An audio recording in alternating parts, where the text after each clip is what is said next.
Many of us have either struggled or are struggling with self-image, insecurity, and doubt. But what if I told you that ancient Stoic philosophy may contain fundamental principles that could provide the keys to supercharge your sense of self, increase your inner confidence, and your ability to shrug off negativity of the world around you? Over the next few minutes, my goal will be to show you that Stoicism does include things that can do this, and I'll describe how we can apply these timeless principles to transform the view we have of ourselves and of the world around us. In this video, we'll break down some of the roots of low self-esteem, and we'll discuss specific Stoic strategies that we can use to guide us on our path to self-improvement. We'll also provide practical steps for implementing these principles in our daily life, allowing us to cultivate a greater sense of resilience to the pressures of the outside world, an inner peace that comes from knowing who we are and who we want to be, and a strong sense of self-worth that comes from closing the gap between who we are now and that ideal version of ourselves. Welcome to Orion Philosophy, where we explore, discuss, and dissect areas of practical philosophy for use in everyday life. So let's get started on the first step. Part 1 is understanding the roots of self-esteem, and this is where we'll be going through some of the common causes. This won't be a complete list, but rather a selection of common causes which some, if not all of us, will have experienced before, and which we'll look at individually. These three we'll be covering are the unhealthy need for the approval of others, feeling shame or regret over past actions, and being aware of a gap between who you want to be and where we are now, and some of the confusing things like guilt and self-criticism that can come from that. If we look at the unhealthy need for the approval of others, this desire for approval and validation from those around us is not uncommon, and to some extent getting feedback from other people is necessary for being a functioning member of a group. However, it can go too far, and in recent years this has been supercharged with the rise of social media and the desires for likes, shares, and comments from other people. When we feel the need for excessive reliance on external opinions, it can lead to low self-esteem when that validation does not come. This is because we've allowed our self-image to be disproportionately tied to external validation, rather than a healthy mix of self-validation and feedback from others. Stoic philosophy reminds us that we cannot control others' thoughts or feelings, and that by placing our well-being in their hands, we are essentially placing our well-being in something that we have no influence over. This, by extension, makes it fragile and unstable. And ultimately, this means that we are vulnerable to disappointment, frustration, and doubt. Epictetus, a prominent Stoic philosopher, taught us that the key to a fulfilling and content life lies in distinguishing between the things we can control and the things we cannot. And that by focusing our energy and attention on what is within our control, being our thoughts, actions, and reactions, our mental well-being becomes much more resilient to the changes in our circumstances. He said, "The chief task in life is simply this, to identify and separate matters so that I can say clearly to myself which are externals not under my control and which have to do with the choices I actually control. Where then do I look for good and evil? Not to uncontrollable externals, but within myself, to the choices that are my own." Moving on to feeling shame and regret over past actions. Low sense of self can come from a deep sense of shame or regret about past actions or mistakes.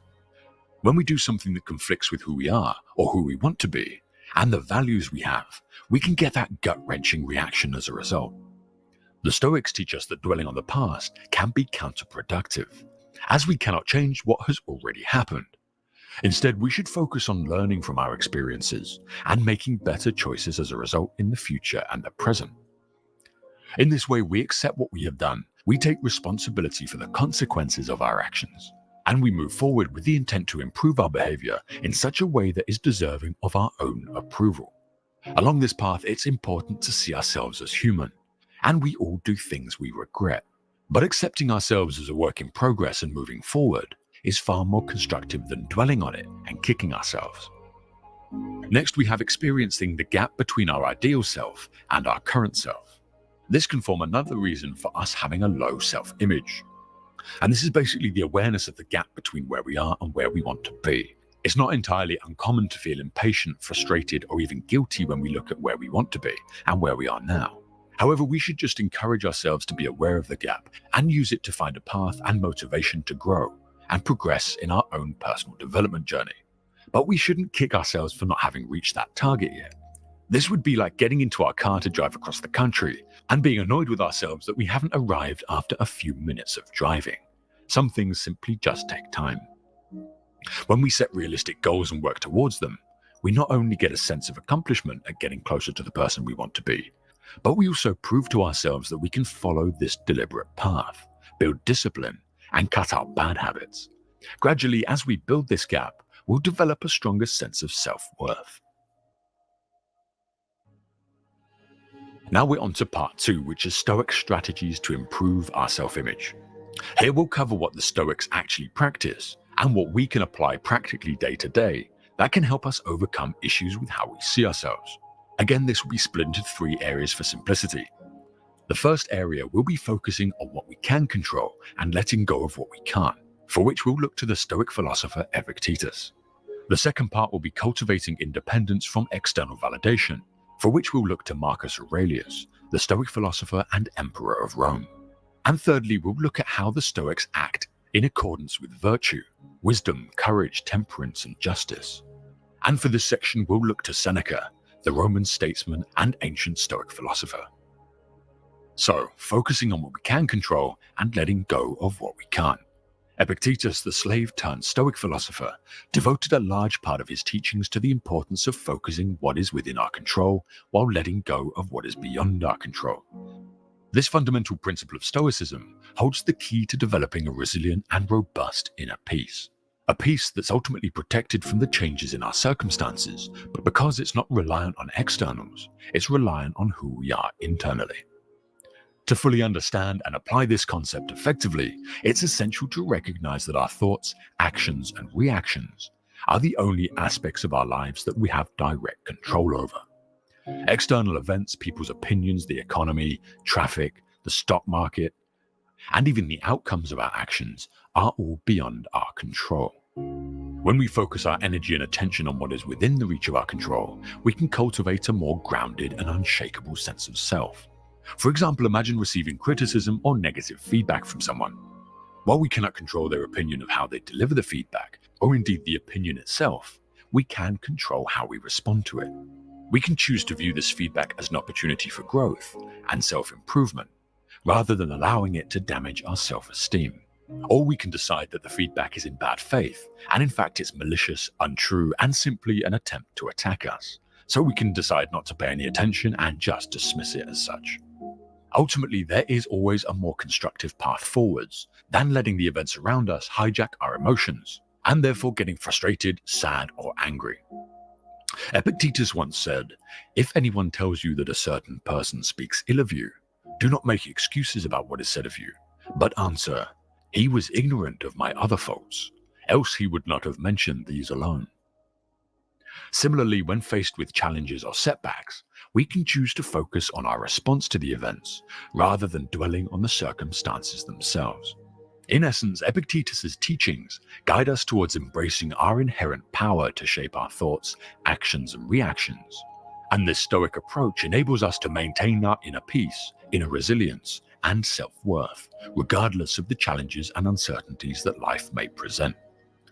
He also said, "Seek not the good in external things, seek it in yourselves." The second Stoic rule is cultivating independence from external validation. This is probably even more relevant today than it was back then, considering the fact that we're exposed to so many different people's opinions on social media and the internet. You may have heard of a book called Meditations by the Stoic Emperor Marcus Aurelius, a private journal he kept as a way to reflect his thoughts. Aurelius's writings suggest that he understood the importance of cultivating a strong sense of self-worth that is independent from external validation. Marcus Aurelius specifically remarks on the need to behave in a way you believe to be right, not how others want you to behave. He wrote the following: "If any man despises me, that is his problem. My only concern is not doing or saying anything deserving of contempt." He also reflects on the transient nature of fame, fortune, and the opinion of others, urging us to seek validation from within, rather than relying on the ever-changing external world. On notoriety, he wrote, "Consider the lives led once by others long ago, the lives to be led by others after you. the lives led even now in foreign lands. How many people don't even know your name? How many will soon have forgotten it? How many offer you praise now, and tomorrow perhaps contempt? That to be remembered is worthless, like fame, like everything. This is a man at the top of the Roman Empire, basically saying that fame isn't worth anything. In order to develop this independence from external validation, it is essential to develop a strong sense of self-awareness and self-understanding. Because if we don't know who we are, and we don't understand our need for fame and validation, or how it impacts us, it's going to be very difficult to disconnect from those things. This process begins with introspection, taking time to reflect on our values, beliefs, strengths, and accomplishments. When we recognize our inherent worth and the qualities that make us who we are, we can begin to appreciate ourselves and the value we can bring, regardless of whether or not we get praise or criticism from others. Furthermore, Marcus Aurelius emphasizes the significance of living in accordance with our inner values and principles, rather than blindly seeking to conform to the expectations of society or other individuals. Through behavior that is in alignment with our own values, beliefs, and convictions, we can experience a deep sense of integrity and self-respect, knowing that we can't easily be swayed by opinion or the need for approval. Thirdly, we have acting in accordance with virtue. Seneca, another influential Stoic philosopher, argued that living a virtuous life is the path to true happiness and fulfillment. The Stoics identified 4 cardinal virtues, being wisdom, courage, temperance, and justice. The Stoics argued that we should weave these virtues into our day-to-day lives, and that when we reflect virtue in our actions, thoughts, and beliefs, we are well on the path to living a good and fulfilling life. Wisdom involves the pursuit of knowledge, acting with reason, understanding the world around us, and developing sound judgment. In the pursuit of continual learning, seeing the world as it is rather than how we want it to be, and making well-informed decisions, we bring ourselves closer to this cardinal virtue. Courage is the ability to face challenges, adversity, and fear with determination and resolve, despite pressures not to. When we act courageously, we demonstrate our strength of character, our commitment to our principles, and our belief in our own abilities. The virtue of temperance represents moderation, self-discipline, and self-control. By practicing restraint and balance in our thoughts, actions, and emotions, we develop a sense of mastery over ourselves, which in turn enhances our self-esteem. Justice encompasses fairness, equality, and moral righteousness. By acting justly towards others and ourselves, we can build a strong moral compass. These things, to many of the Stoics, were the greatest form of good, and behaviors that help us develop a state of mind that is steadfast and fearless. Seneca once wrote, "For what prevents us from saying that the happy life is to have a mind that is free, lofty, fearless, and steadfast, a mind that is placed beyond the reach of fear, beyond the reach of desire, that counts virtue the only good, baseness the only evil, and all else but a worthless mass of things, which come and go without increasing or diminishing the highest good, and neither subtract any part from the happy life, nor add any part to it. A man thus grounded, whether he wills or not, necessarily be attended by constant cheerfulness, and a joy that is deep and issues from deep within, since he finds delight in his own resources, and desires no joys greater than his inner joys." It is not an easy thing to do to consistently reflect these virtues in every aspect of life. Even Seneca was self-aware enough to understand his own limitations. In his dialogues he wrote, "I know I'm not living the life that I am preaching, but I am trying. And trying is all we can do." And finally, on to part 3, practical applications of these principles. When we apply these principles to our daily life, we can learn to close the gap between who we are and who we want to be. And again, for simplicity, I've split this into 3 steps. Firstly, how we define our ideal self and set clear goals. Secondly, how to identify habits to start and stop to help bridge that gap. And thirdly, how to plan and implement these tools in our daily life. So how can we define our ideal self and set clear goals? Generally, the journey towards building anything new begins with an understanding and imagining where we want to be. If we create a definition and an image of the person we want to be and how we want to act, we create a powerful compass that can guide our thoughts, actions, and decisions. Seneca once wrote, "If a man knows not which port he sails, no wind is favorable." That is to say, if we try to move forward without a clear destination, we have no idea if the direction we're taking is for better or for worse. To define this version of who we want to be, we'll need to dedicate some time to introspection and self-discovery. We need to reflect on our core values, our strengths, and our aspirations, and consider how Stoic virtues of wisdom, courage, temperance, and justice resonate with our own personal beliefs and how we can integrate these into our daily life. Next, we can visualize how the person we want to become would act in different areas of life, such as our relationships, our career, our personal growth, our health, and our well-being. Make sure to be specific and detailed in your visualization. For example, how would the best version of you deal with an argument in your relationship? The clearer you make this, the better your compass will be for setting goals and shaping your actions. Personally, I find the best way to do this is meditation, finding a quiet spot and sitting for some time dedicated solely on this task. Others like to journal, and others like to take voice notes. Really, you can try any number of things and just find what works for you. Once you have a clear understanding of the above, you can translate this vision into specific, measurable, achievable, and relevant goals. If you throw timing into this, you basically get the SMART acronym that's used in the business world: specific, measurable, achievable, realistic, and time-orientated. But if you're anything like me, this workplace jargon can send a shiver down your spine. But here it actually has some value.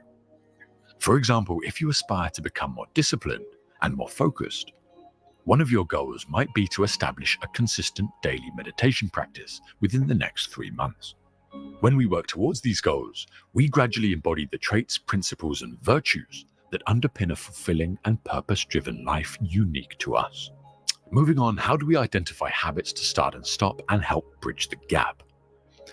So, having defined your ideal self and set clear goals, it's time to evaluate your current habits and behaviors to determine which ones serve you and which ones hinder our progress. This recognition of habits that you should keep and that you should change will create the foundation in transforming your life to be aligned with who you want to be. A good starting point here will be to list our current habits and categorize them as either beneficial or detrimental to our goals of being who we want to be. Being honest with yourself during this process is the hardest part, because generally we're going to feel the pull of creating stories that validate some of these behaviors that we know deep down we should stop. For each detrimental habit, consider an alternative habit that is in line with your goals.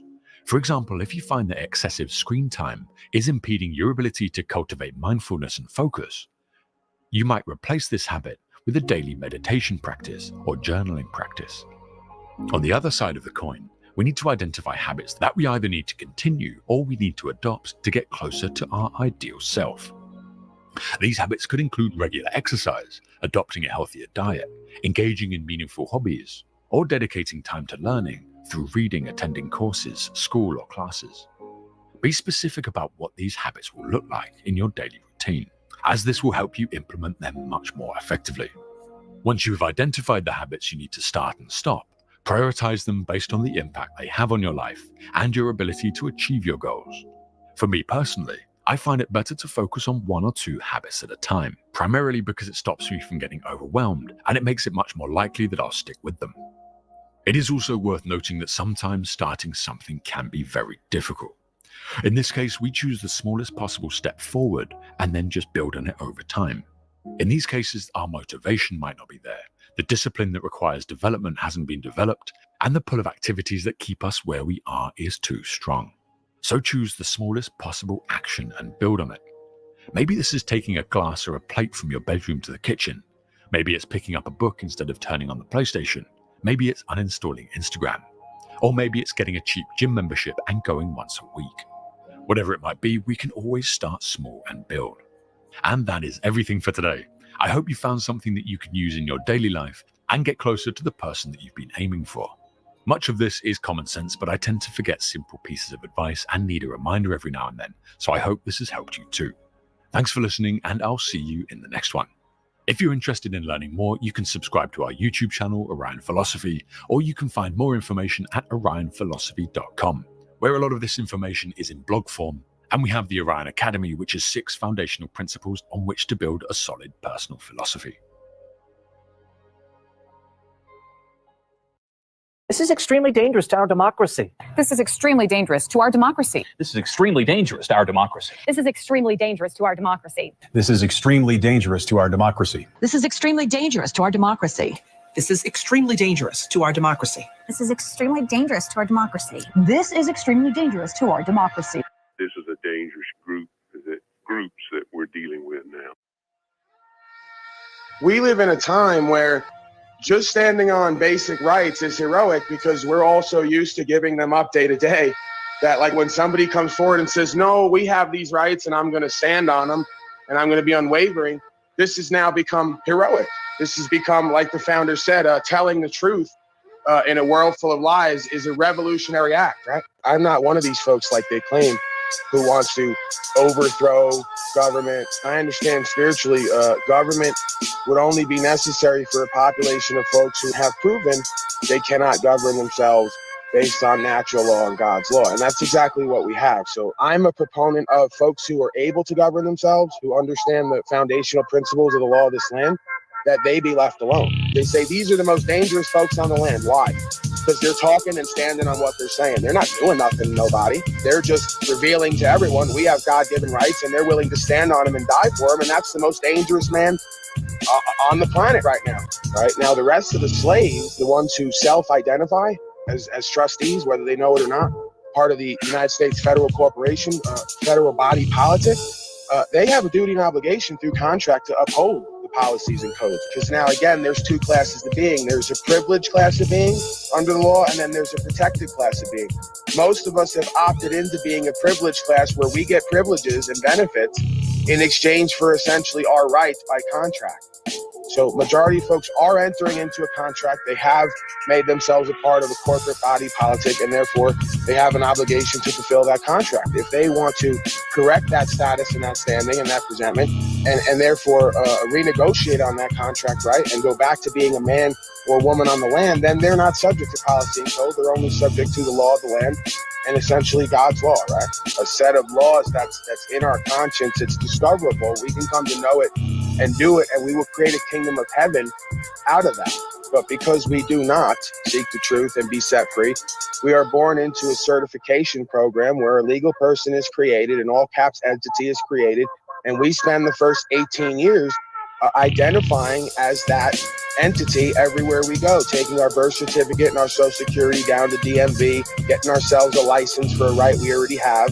A license is synonymous with doing business and commerce. At a certain point, they created a group, a corporate capacity, where everybody opts into in order to be kept safe, right? This is sort of the movement of the idea in my mind of the republic into a demosocracy, where, okay, you identify as this member of the corporate body politic, you're agreeing that you want to be kept safe. And we see this now, where folks are going to their government to be kept safe and being given benefits and privileges. You have a split now, bifurcation, where the republic has now become a demosocracy in a lot of people's minds. There is no more faith structure. There is no more family structure. The state has essentially been moved in as our cosmic parents on every level. They've taught us through the public schooling system funded by the state that we need them. And if you don't accept that premise, then you are an extremist. You're trying to threaten everybody else's safety. So we see the tiptoe and march toward complete collectivism and mob rule and demosocracy, all backed by a technocratic component where everybody is tracked, traced, and surveilled. And if you don't follow policy and code, then you're deemed to be essentially an enemy combatant. As far as the Declaration of Independence goes, policy, statute, and code is only given the force of law through the consent of the governed.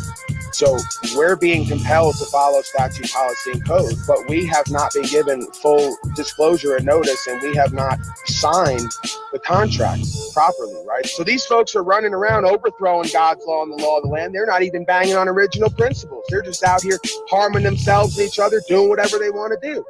This is ubiquitous. All classes of society has lost their original mission statement and does not follow their principles and their own policy and code. They've just become completely reprobate, ego unbound. They're going to do whatever they want to do because they're going to chase money and they're going to chase status and power, and they've relinquished their original status and power straight from the supernatural. Any man or woman born on this land that does not uphold the original principles, precepts, and philosophy of law, because ignorance of the law is no excuse, you are damned to a form of spiritual judgment. I don't care if you think it's funny, you think it's a big joke. I'm telling you, the karmic and dharmic law of this realm, if you continue to create and stand on wrongdoing and defend it and enforce it, you're going to bring about demonic conditioning in this realm. You've already seen it. I don't know where you folks have been. We're already there. And you're damn well down with it. Well, most folks think it's just dandy.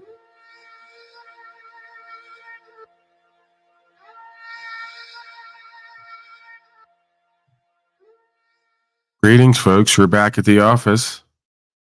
We got Brian O'Shea, as he's been called. Bring him right in. I have a Rebel studio in the back that I'm going to screen here quickly. This isn't appropriate. Yeah, that'll work.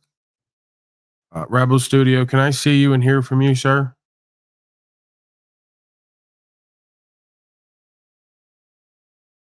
Rebel Studio. Hello? There he is. Can you wave at the camera for me? Here we go. What's going on, Rebel Studio? I can't hear you, though. I don't think I can hear you. You don't got audio? Audio in? Audio out? Nothing? And Brian O'Shea. We're off to a rousing start already. I can't hear you, sir. I'm going to have to put you out. You're going to have to go to the original screen and test your equipment and make sure that you're audible. Speaking of audible, we'll call it an audible at the line. What's going on, Brian O'Shea? What do you got for me? Feel free to go off on these fucking slaves if necessary. You know? Yeah, man. It's fucking slaves, dude. What do you want? The slaves online, or do you want the slaves in person, dude? Which one do you want me to go off on, dude? You go off on whoever the fuck you need to go off on, who needs to hear it. Somebody's got to hear it today. Somebody's sucking Brian O'Shea's dick today. And I don't want to be offensive for all maybe the new viewers who've come over from Brian's. It looks like slim to none, if any. By the way, the channel Brian mentioned last night on High Impact Flicks, the other Brian Young, High Impact Flicks, here's the deal. He puts my channel up. It goes up 200-300 subscribers. I can't get more than 6 on the live counter right now on the Paul Unslaved channel. But they'll say I bought them all, right? I bought all the subscribers. So even when Brian gets me 300 more subscribers last night, I can't get more than 6 live. So if you are one of the 6 on the Paul Unslaved original channel, that's now called not Paul Unslaved, you might want to go to the second channel, which is Pimp Unslaved, right? Proper instruction motivates people. We're over there now. We're over here now. We're over here now. We're not over there. We're over here. So, yeah, feel free to come on over. There's still folks for a year and a half who don't know where I've gone. They get no notifications. I'm pretty much just poof out of existence. Second channel, a bit better. You know, still some notification games, algorithm games, but not too crazy. That first channel is something else, Brian O'Shea. Go ahead. What do you got to say to people online, offline, metaversal miscreants, intermeddlers, United States citizen, corporate slaves, whoever you want to go off on, Brian O'Shea, before we move forward? I know you need a vent here sometime.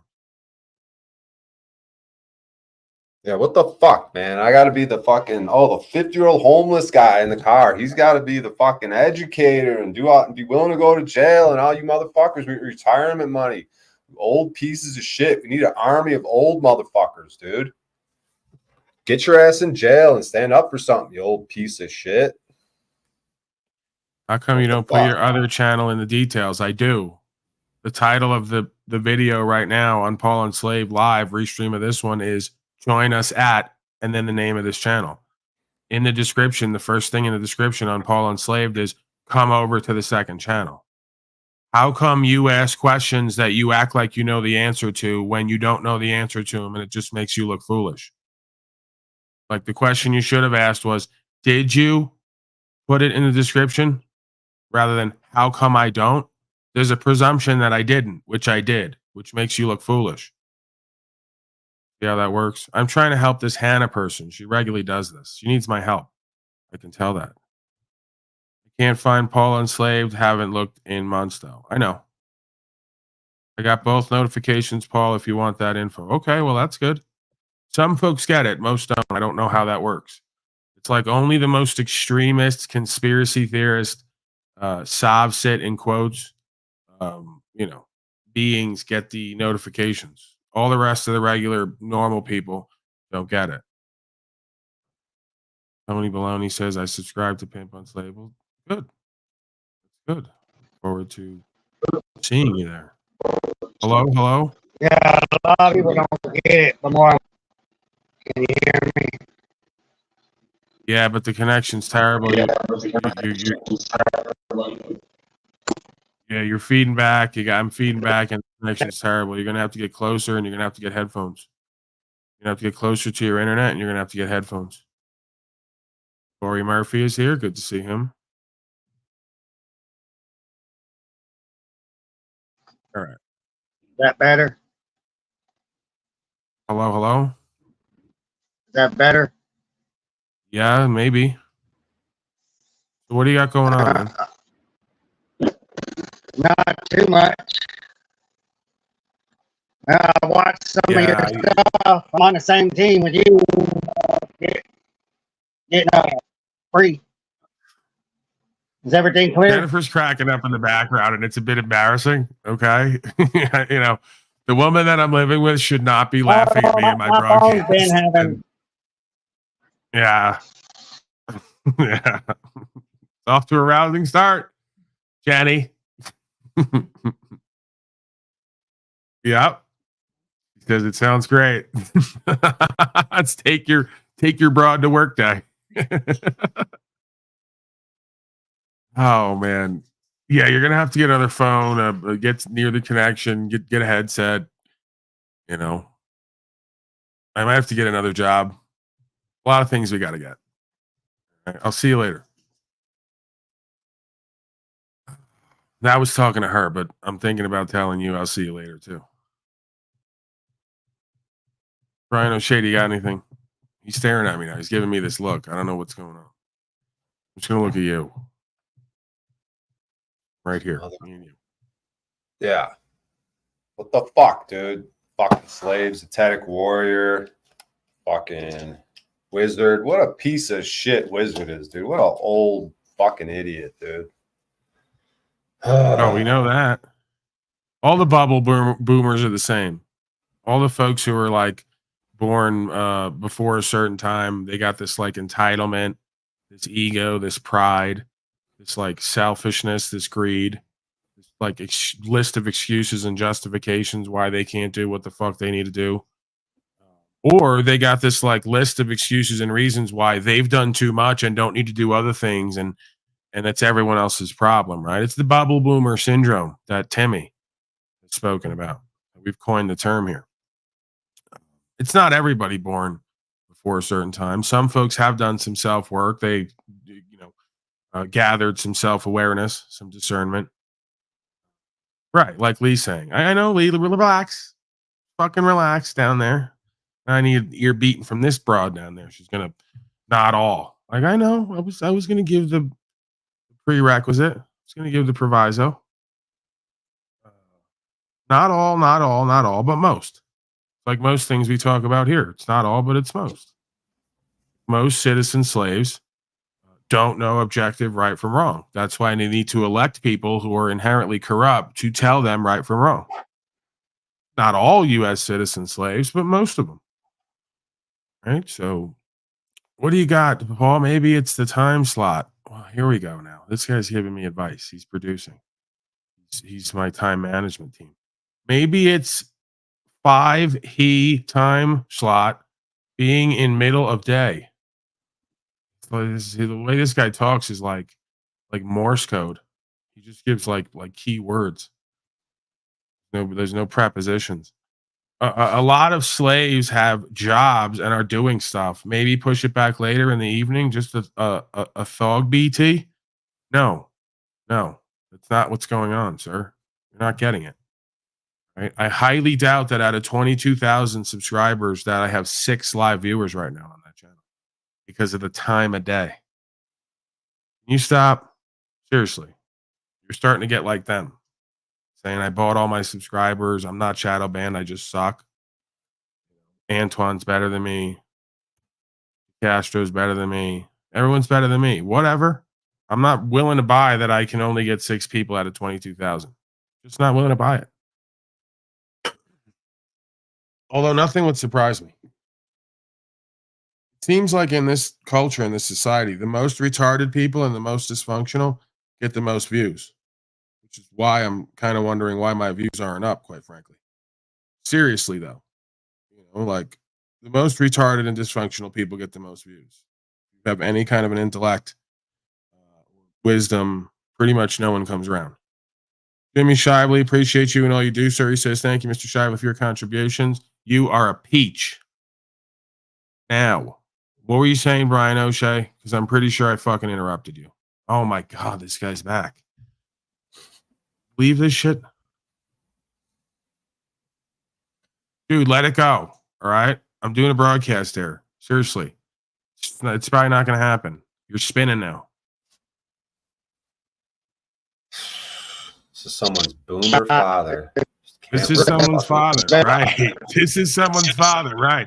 The public service announcement. It is 1:35 MDT. Do you know where your bubble boomer is? Please come get him. O'Shea. Oh, we're comedians. That's what that is. It's not insulting, right? I'm not insulting and being mean. I'm a comedian. So is Brian O'Shea. Go ahead, Brian O'Shea. You were saying before you were rudely interrupted, not only by me, but by this guy again. Old motherfuckers. You know, I had a talk with a guy in the community today. You know? I got a story about spinning. Bubbles spinning. Does your head seem like it's spinning? All right, just listen to me. Just listen me out, all right? Have you ever sat in the room, watch your mind start spinning? Have you ever been with a bubble boomer? Not worked the technical equipment? Have you ever looked at the Oh man, this is why no one comes around here. Barely anyone comes around here because I use too much THC and then I allow shit like this to go on. And all the people who are not on reefer are just like, what's he doing? What's happening? Why is this funny to him? That's what it really is. How much of that RSO you got?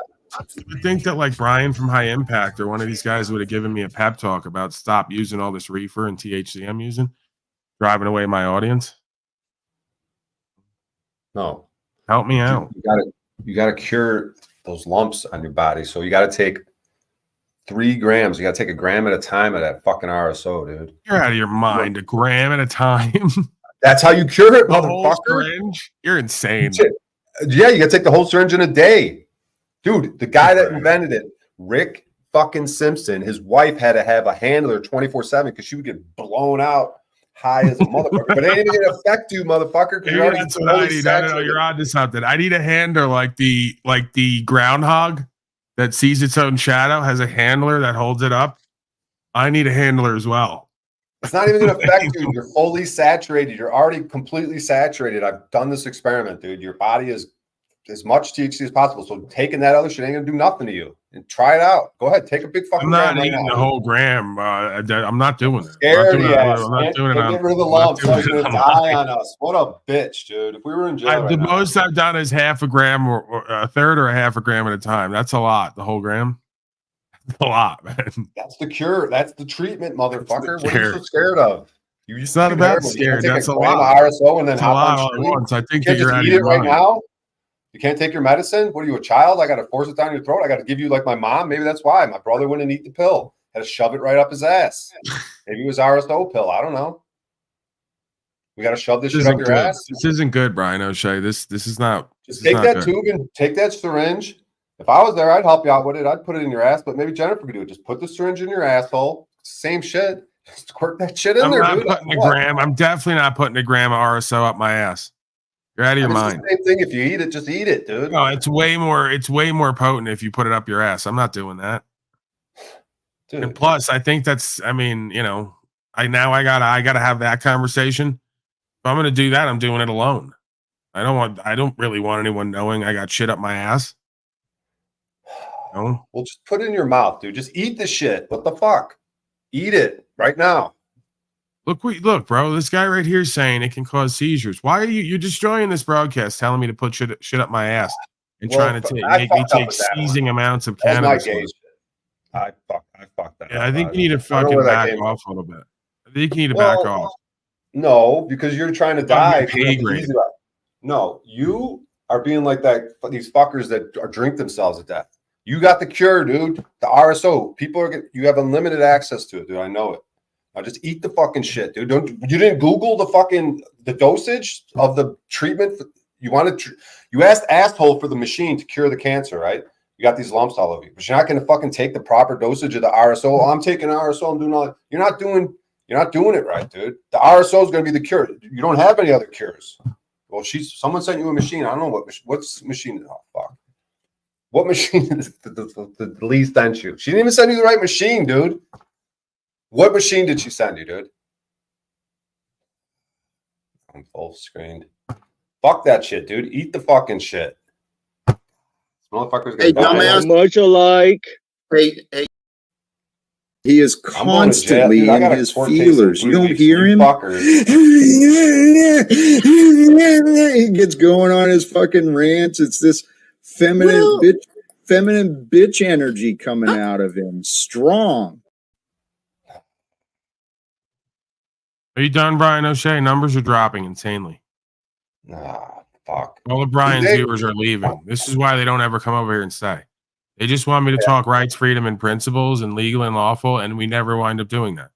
We talk about you shoving things up my ass and taking an absurd amount of THC liquid. Can we move on now? You're afraid you're going to get too high? Yeah, we can move on. I fucking put in the Chili's got a upcoming live stream tonight, right? So I went over and said, "Hey, you guys want to come over here?" It's getting boring, right? This is this guy's here every day now, and he's got nothing to offer but negative criticism. He said it's getting boring. Okay, he's an auditor, right? So he's doing stuff you're not. Can we move on? Yeah, let's move on. Fuck, dude. Can we get the smoking auditor up here to find out what he would like to do, where he'd like to take this broadcast? This broadcast is mainly of, for, and by the people, like the government used to be. You know, before fascism became the rule of the day, common practice. Look at Channel 3 down there, dude. What a piece of shit. There he goes. Can you try to stay focused? I got a Chile de Castro video from years ago. He was at the Fit Expo LA. You like to see that? Yeah. We love Chile de Castro saga. Learning a lot. Hello, I am Taylor with ID8 TV. I am here with the super necessary human, and he is going to tell you all about what he does.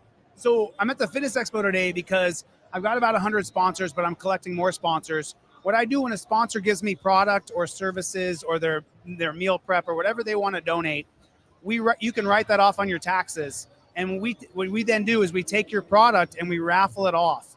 And more money we make, we take the money from the raffle and we pay people's bills who can't pay their bills because of diabetes. The first raffle is in about a month from San Francisco's diabetic pediatric hospital called Madison's. So we'll be there in the month of March doing a raffle for our sponsors. And every day when we do raffles, we actually call the sponsor on Instagram Live and on Facebook Live, and we have them sell their product to the people buying raffle tickets. So 100% of the money goes to pay people's bills who can't cover their bills because of diabetes.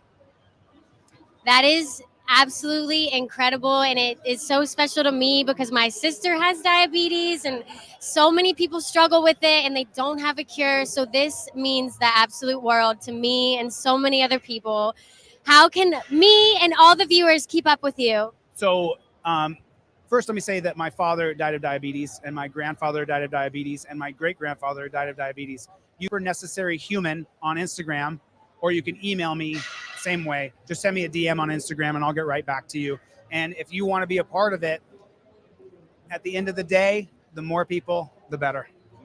I love that. Now, can you tell us about the costume? Okay, so I put 20 grand in the costume, and I hired a Hollywood costume maker. So it's a DNA strip. I mean, this is what I'm talking about. Like, I didn't even know he was going to say that. This guy's always running around throwing 20 and 50 grand at everything while saying he's giving money away to people with diabetes. He's never once called me. I have numbness and tingling in my extremities. He's never once asked me if I need anything. So I'm starting to think it's not real. You know, I had to put 20 grand into a costume. Either he's lying about that to try to make the costume seem really important and valuable, or he really is just this frivolous with money while pretending to be a philanthropist. Is anyone astounded by this after just doing a whole thing there about saving people from diabetes? He says, I put 20 grand into this terrible costume. 20 grand. What a fucking moron, dude. Diabetes. You're at a fitness expo. Why are you promoting a diabetes? Or if you're healthy, what the fuck is that, dude? Pediatric. Just new levels of grifting is what it is. This kid hasn't found a gambit that he hasn't latched onto to try to promote himself to fame and fortune and influence. MC Nemesis, can I see you please and hear from you? Hello, sup, my niggas. Oh, that's him. What can I do for you, sir? I've come in good faith. Rebel Studio, you're feeding back. You gotta get a headset. Hey, so what made you originally mistrust the government?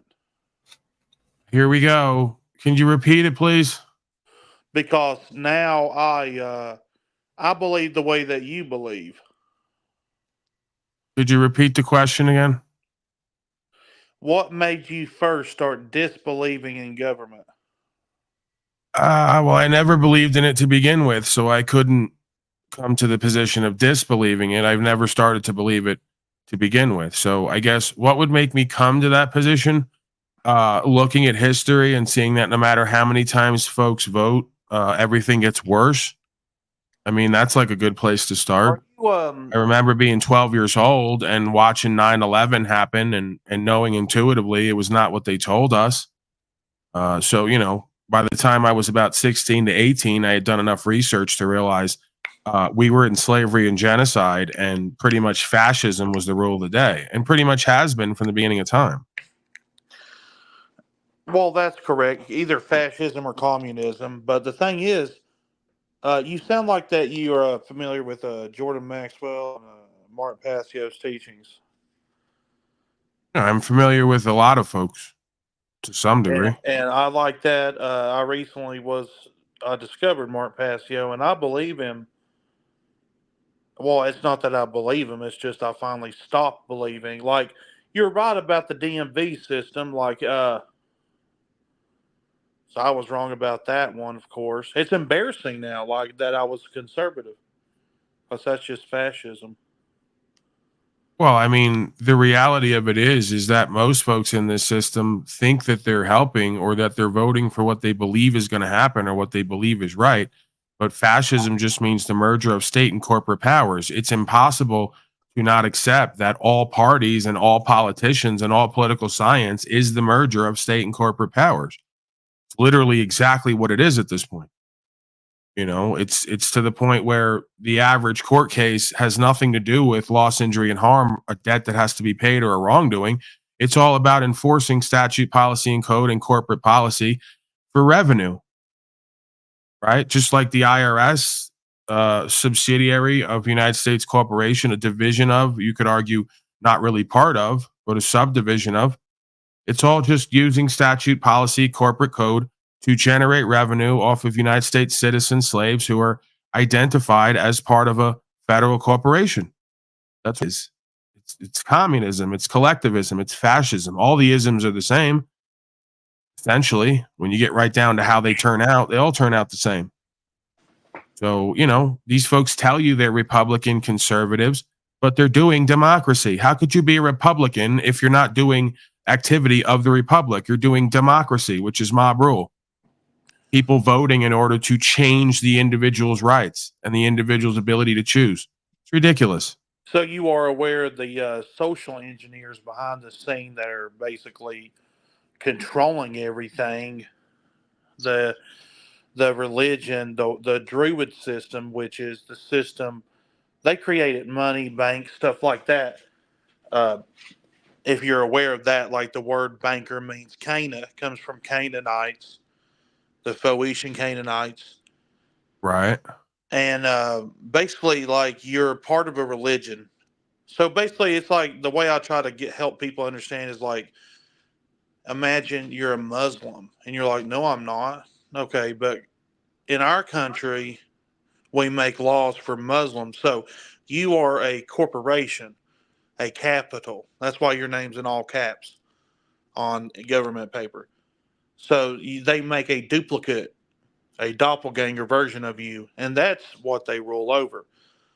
And well, it's essentially the creditor. You know, they've used a secondary personage to establish a line of credit in their corporate banking Ponzi scheme, and then through that line of credit, all of the capitalist economy has now flourished and proliferated.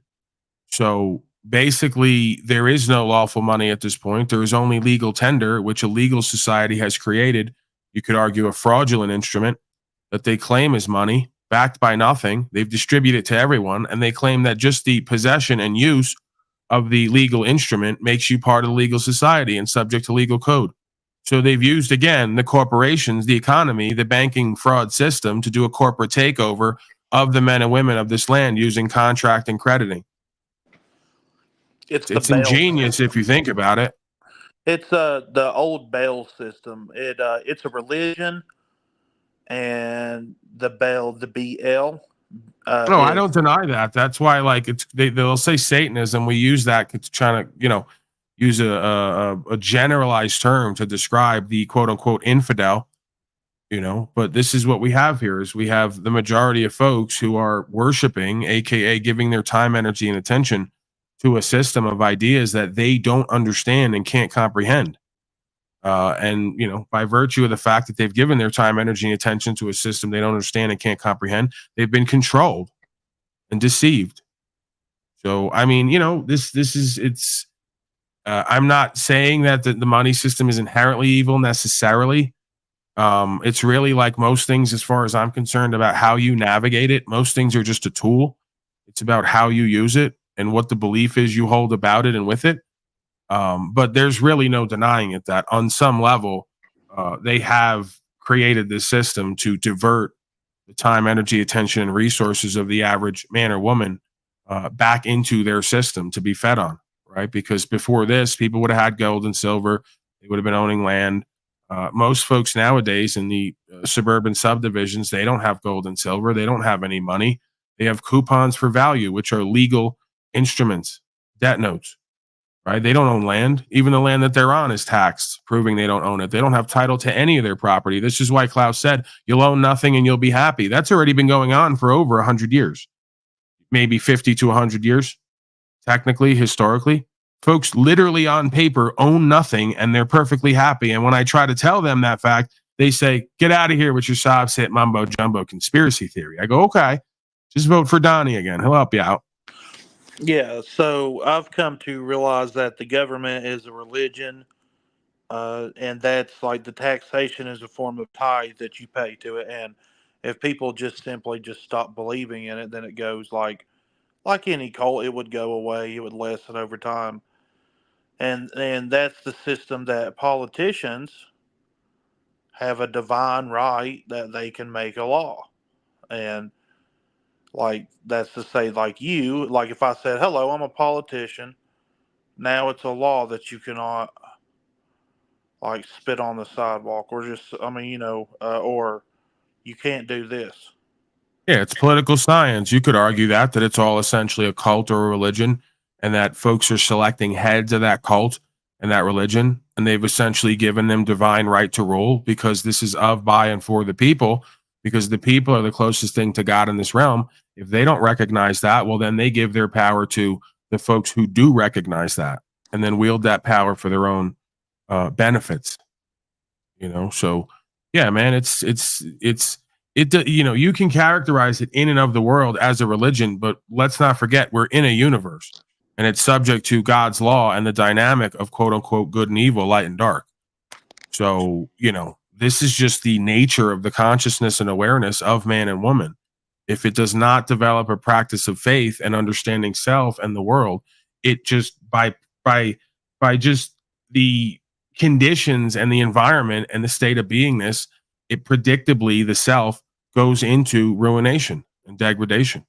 This has been this way from the beginning of time. It didn't matter what land you were on and what you called the government. Government means mind control, and it's only engaged in by folks who are of the shaitan. This is what I tried to explain to De Castro. If you're going to do governance, you do it as a man or woman on the land. You don't do it by putting on a costume and taking on an alternate state of beingness, an alternate title and status and standing. Right? So yeah, they just don't understand. These words and terms mean something. It communicates ideas about the realities that we experience, and there are overlays to the reality.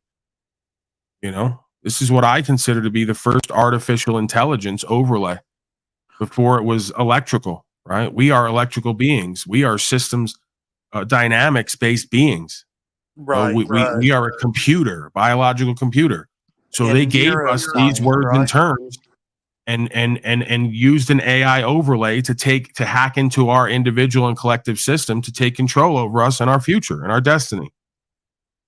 Well, you're correct in the sense that humans are programmable, but so when we come out of the womb, right, we are not good or evil. We're just programmable.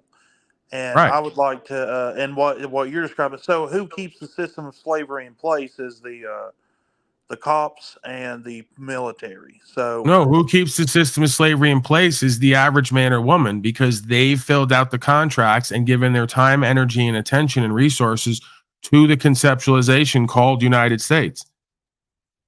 right, but Without their time, energy, and attention, belief, and resources, this thing could not continue. and that's what I'm saying. Like the whole IRS, the taxation system, the only way that it can work is through violence and coercion. Like you have a group of people that have a special right that they can kidnap people, and they call it arresting. And they's like, well, I put on a badge and a uniform, so I'm a cop and I can arrest people. There's no such, like, there's already objective morality, like you described. Yeah, these are just beliefs. At some point, folks got together and said, we're calling ourselves this, and we have a belief that we can do whatever it is that we feel necessary in order to keep what they consider to be order. This is why I say government is a figment of your imagination. It requires your participation to exist. If you were not taught any of this crap and you did not buy into it, you would just be, as you say, a neutral, programmable human who would be aware of universal law and would have no need or necessity for a system known as governance. It's superfluous.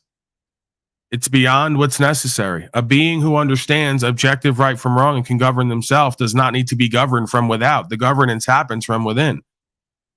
And don't forget that the cops and the military are responsible for murder and all kinds of nasty stuff. Like, they're the real Satanists. Like, that's why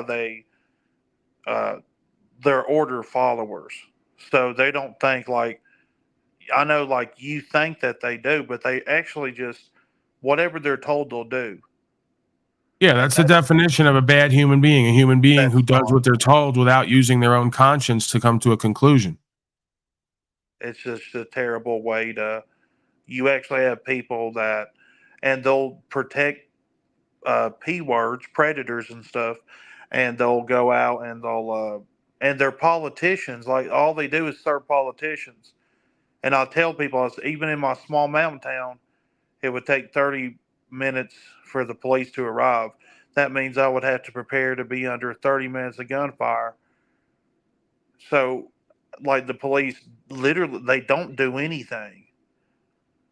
and it's all volunteers on the road. Like all volunteers made cars, and I mean the roads are not really maintained that well, and that's because like if there was no government, they would be maintained. But government actually restricts and inhibits people instead of just letting us grow, because the grocery stores volunteers, cars. What else is volunteers? I mean, just about everything you could imagine is that. Like, if you can name, like, the government literally does nothing, and people think, yeah, they do. The education, yeah, but there's private schools, and if they would stop stealing your money, guess what? You would have 30% extra money to go out and just Right. hire Technically, educators. nobody's stealing the money. You folks have been taught and accepted, whether it's directly or indirectly, if not from the public school system, from your neighbors who've been taught by tax people. You know, they've all been programmed with this idea that there is no alternative other than identifying as United States citizen and paying the tax obligations. Right? The folks are not trying to retain their original status and standing on the whole. They're not saying, hey, whatever I create or what I produce is mine and nobody else has a right to lay claim to it. They're not giving notice and waiting for a response. And if not getting a response from the quote unquote IRS, putting them in default and then standing on that communication and that claim at court, they're not doing it. So you can't say technically that they're stealing or they're forcing. You folks are filing. You're filing and identifying as withholding agents and United States corporate agents, trustees, submitting yourself to an obligation that you believe you have to pay, or if not, go to jail. Right? So there's a chain of title here. You know, there's words and terms, there's definitions, there's status and standing, jurisdiction, subject matter, not geographical. Folks don't want to look at any of this. They just across the board go, gotta vote, gotta pay my taxes. That's the right of a U.S. citizen. Right. That's not the right of man. Man does not sprout from the earth, essentially, and have to give taxes to some corporate body. Man does not sprout from the earth with himself and God and his community and have to vote for a corporate daddy from the top down. Right. It's like folks are so enslaved and mind controlled, they can't even imagine a world where they're born right out of their mother, free, into a forest or on a land with no other impediments other than their conscience as far as how they're going to govern themselves. This is how deep we are into the mind and heart control and fascism, where they just take it for granted that it's real and we're all subject to it. It's not. It's a hallucination. It's mental illness. It's emotional illness.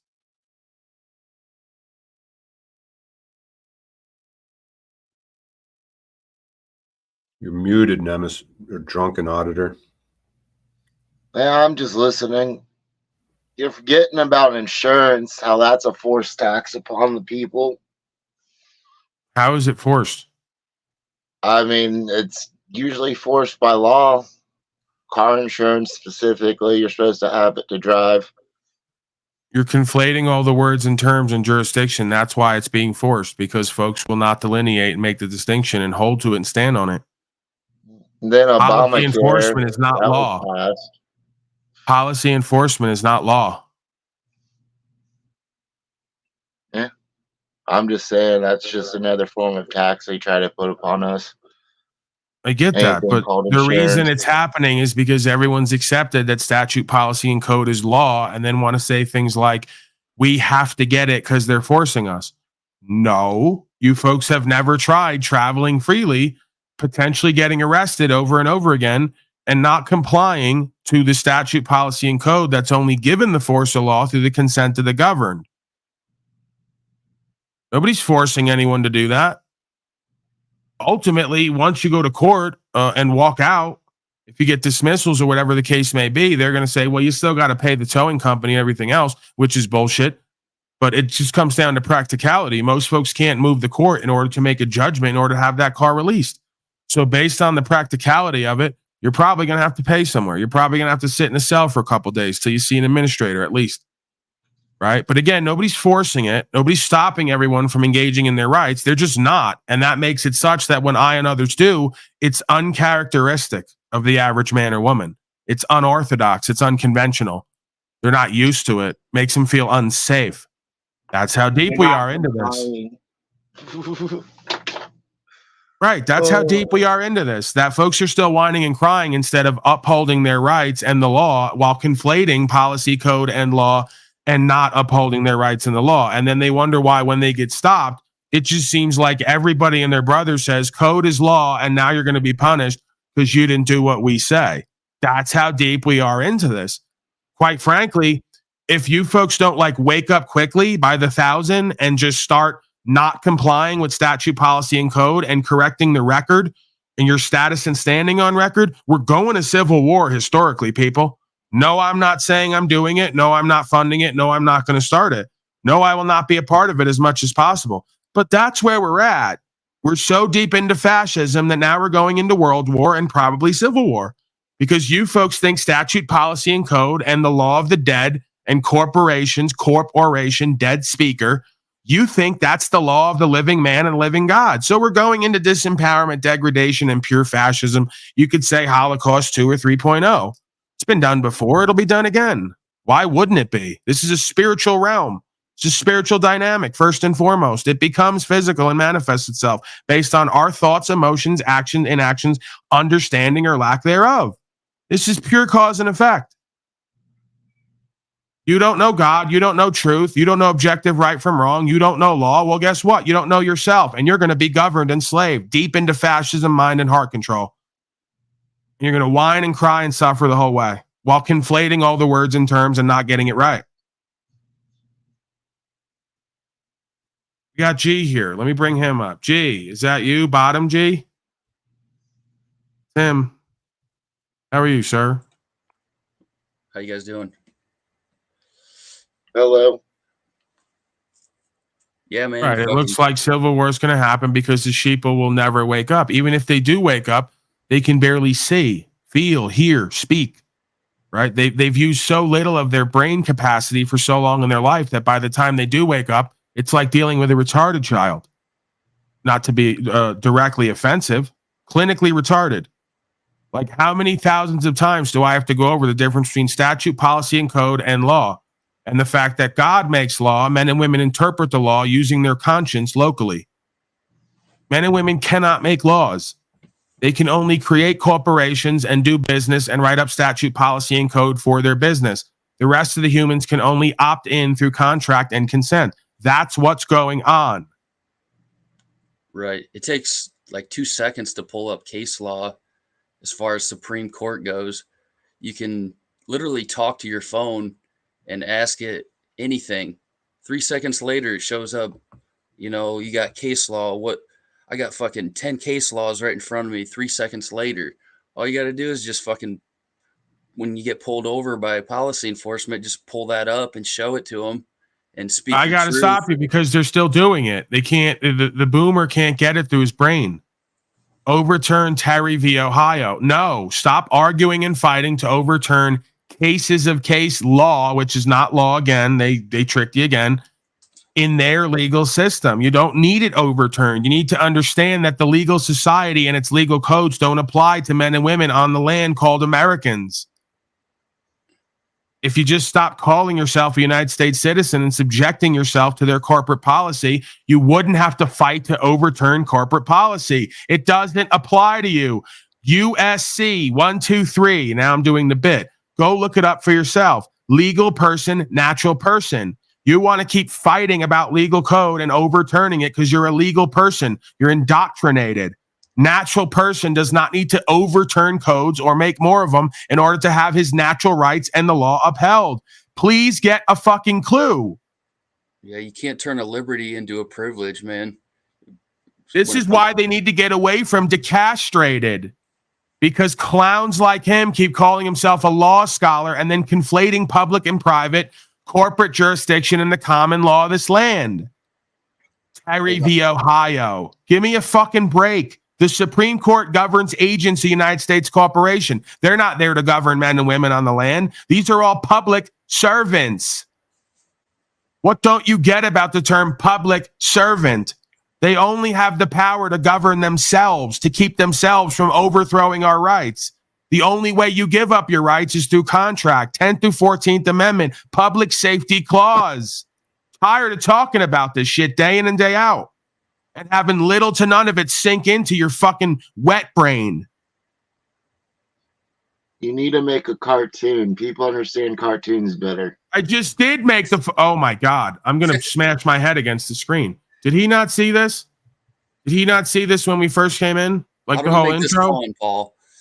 Where was the intro? Because we had it. It was here. God damn it, Paul. This committee owes an apology, Senator.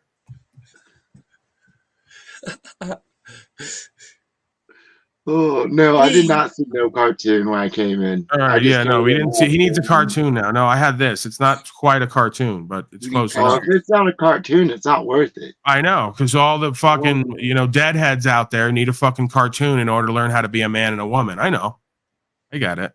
It's like illustrations make the world go round. I need a cartoon, man. I can't understand who and what I am without cartoons. I need colors. I mean, how do you think cavemen fucking told stories? I'll play it again. Our democracy. This is extremely dangerous to our Here's democracy. your news. Extremely dangerous to our democracy. Across America. This is extremely Is their dangerous to mind our and heart democracy. controlled? This is extremely dangerous to our democracy. This There is it is. extremely dangerous to our democracy. Yeah. This is extremely dangerous to our democracy. Democracy, democracy, democracy, democracy. This is extremely dangerous to our democracy. Democracy.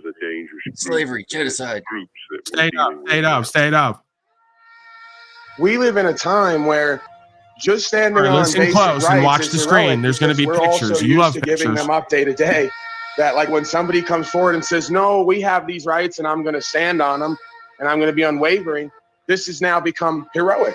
This has become, like the founder said, telling the truth in a world full of lies is a revolutionary act. Right? I'm not one of these folks like they claim who wants to overthrow government. I understand spiritually, government would only be necessary for a population of folks who have proven they cannot govern themselves based on natural law and God's law. And that's exactly what we have. So I'm a proponent of folks who are able to govern themselves, who understand the foundational principles of the law of this land, that they be left alone. They say these are the most dangerous folks on the land. Why? Because they're talking and standing on what they're saying. They're not doing nothing to nobody. They're just revealing to everyone we have God-given rights, and they're willing to stand on them and die for them. And that's the most dangerous man on the planet right now. Right now, the rest of the slaves, the ones who self-identify as trustees, whether they know it or not, part of the United States federal corporation, federal body politic, they have a duty and obligation through contract to uphold the policies and codes. Because now, again, there's two classes of being. There's a privileged class of being under the law, and then there's a protected class of being. Most of us have opted into being a privileged class where we get privileges and benefits in exchange for essentially our rights by contract. So majority of folks are entering into a contract. They have made themselves a part of the corporate body politic, and therefore they have an obligation to fulfill that contract. If they want to correct that status and that standing and that presentment, and therefore renegotiate on that contract, right, and go back to being a man or woman on the land, then they're not subject to policy and code. They're only subject to the law of the land and essentially God's law, right? A set of laws that's in our conscience. It's discoverable. We can come to know it and do it, and we will create a kingdom of heaven out of that. But because we do not seek the truth and be set free, we are born into a certification program where a legal person is created, an all caps entity is created, and we spend the first 18 years identifying as that entity everywhere we go, taking our birth certificate and our social security down to DMV, getting ourselves a license for a right we already have. A license is synonymous with doing business and commerce. At a certain point, they created a group, a corporate capacity, where everybody opts into in order to be kept safe, right? This is sort of the movement of the idea in my mind of the republic into a democracy, where, okay, you identify as this member of the corporate body politic, you're agreeing that you want to be kept safe. And we see this now, where folks are going to their government to be kept safe and being given benefits and privileges. You have a split now, bifurcation, where the republic has now become a democracy in a lot of people's mind. There is no more faith structure. There is no more family structure. The state has essentially been moved in as our cosmic parents on every level. They've taught us through the public schooling system funded by the state that we need them. And if you don't accept that premise, then you are an extremist. You're trying to threaten everybody else's safety. So we see the tiptoe and march toward complete collectivism and mob rule and democracy, all backed by a technocratic component where everybody is tracked, traced, and surveilled. And if you don't follow policy and code, then you're deemed to be essentially an enemy combatant. As far as the Declaration of Independence goes, policy, statute, and code is only given the force of law through the consent of the governed. So we're being compelled to follow statute, policy, and code, but we have not been given full disclosure and notice, and we have not signed the contracts properly, right? So these folks are running around overthrowing God's law and the law of the land. They're not even banging on original principles. They're just out here harming themselves and each other, doing whatever they want to do. This is ubiquitous. All classes of society has lost their original mission statement and does not follow their principles and their own policy and code. They've just become completely reprobate, ego unbound. They're going to do whatever they want to do because they're going to chase money and they're going to chase status and power, and they've relinquished their original status and power straight from the supernatural. Any man or woman born on this land that does not uphold the original principles, precepts, and philosophy of law, because ignorance of the law is no excuse, you are damned to a form of spiritual judgment. I don't care if you think it's funny, you think it's a big joke. I'm telling you, the karmic and dharmic law of this realm, if you continue to create and stand on wrongdoing and defend it and enforce it, you're going to bring about demonic conditioning in this realm. You've already seen it. I don't know where you folks have been. We're already there. And you're damn well down with it. Well, most folks think it's just dandy. Did you get that? That wasn't quite a cartoon, but there were some pictures there. There was some definitions, some U.S. code. I don't know. Jumped around too much. Started off black and white with the last one. I know. Forget it, man. Don't even worry about it. You know what? I'm easily distracted by shiny things. I and know. bright colors. I know. Just pay the tax, vote. You know. Whoa! Why do I have to just pay taxes? The tax, vote? You know, What just tax? audit. I don't pay taxes unless if the store has a tax for selling stuff.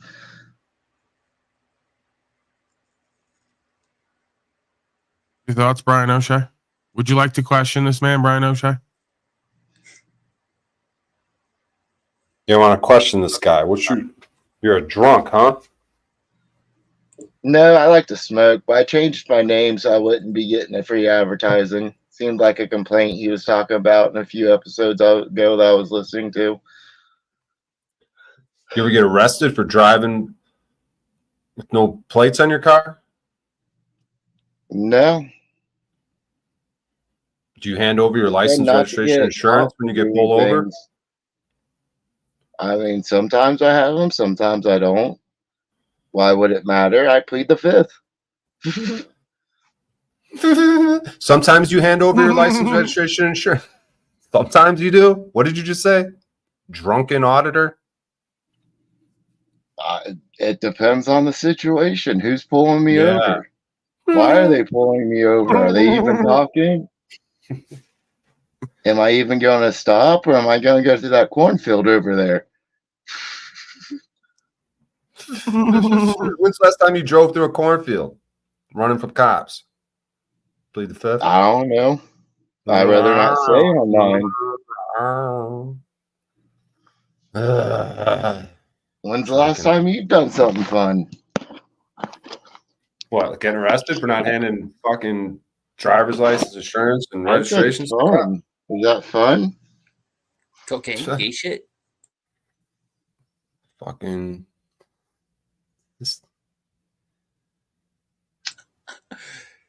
Hey, there's O'Shea. Did we ever figure out if this orangutan has license, registration, and insurance? Pull him over. Do you ever get a code written up? We need orangutan governance for safety. License and registration, sir.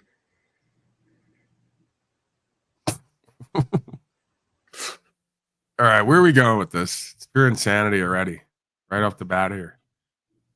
I don't know. I'm just here for the laughs. All right. Well, hang out. We're going to high impact. High impact flight. Here's the deal. Brian, we're back on good terms again. You earned my respect again. All right. I want to believe that, like he told me, he's just a bit gullible and doesn't get it. So, like, you know, I'm going to work with him for him and others to understand this. So maybe we can make a change with ourselves and this land. If not, I'm pretty sure we're fucked. We'll see where that goes. For now, we're going to go to Looney Bin DMV encounter. Let's see what goes on here. Holler out if you want to comment. If you want me to stop it and make a comment, feel free. And he thought he'd go ahead and record and document his experience. Well, right now I'm just taking pictures and video. Are you with the news or something?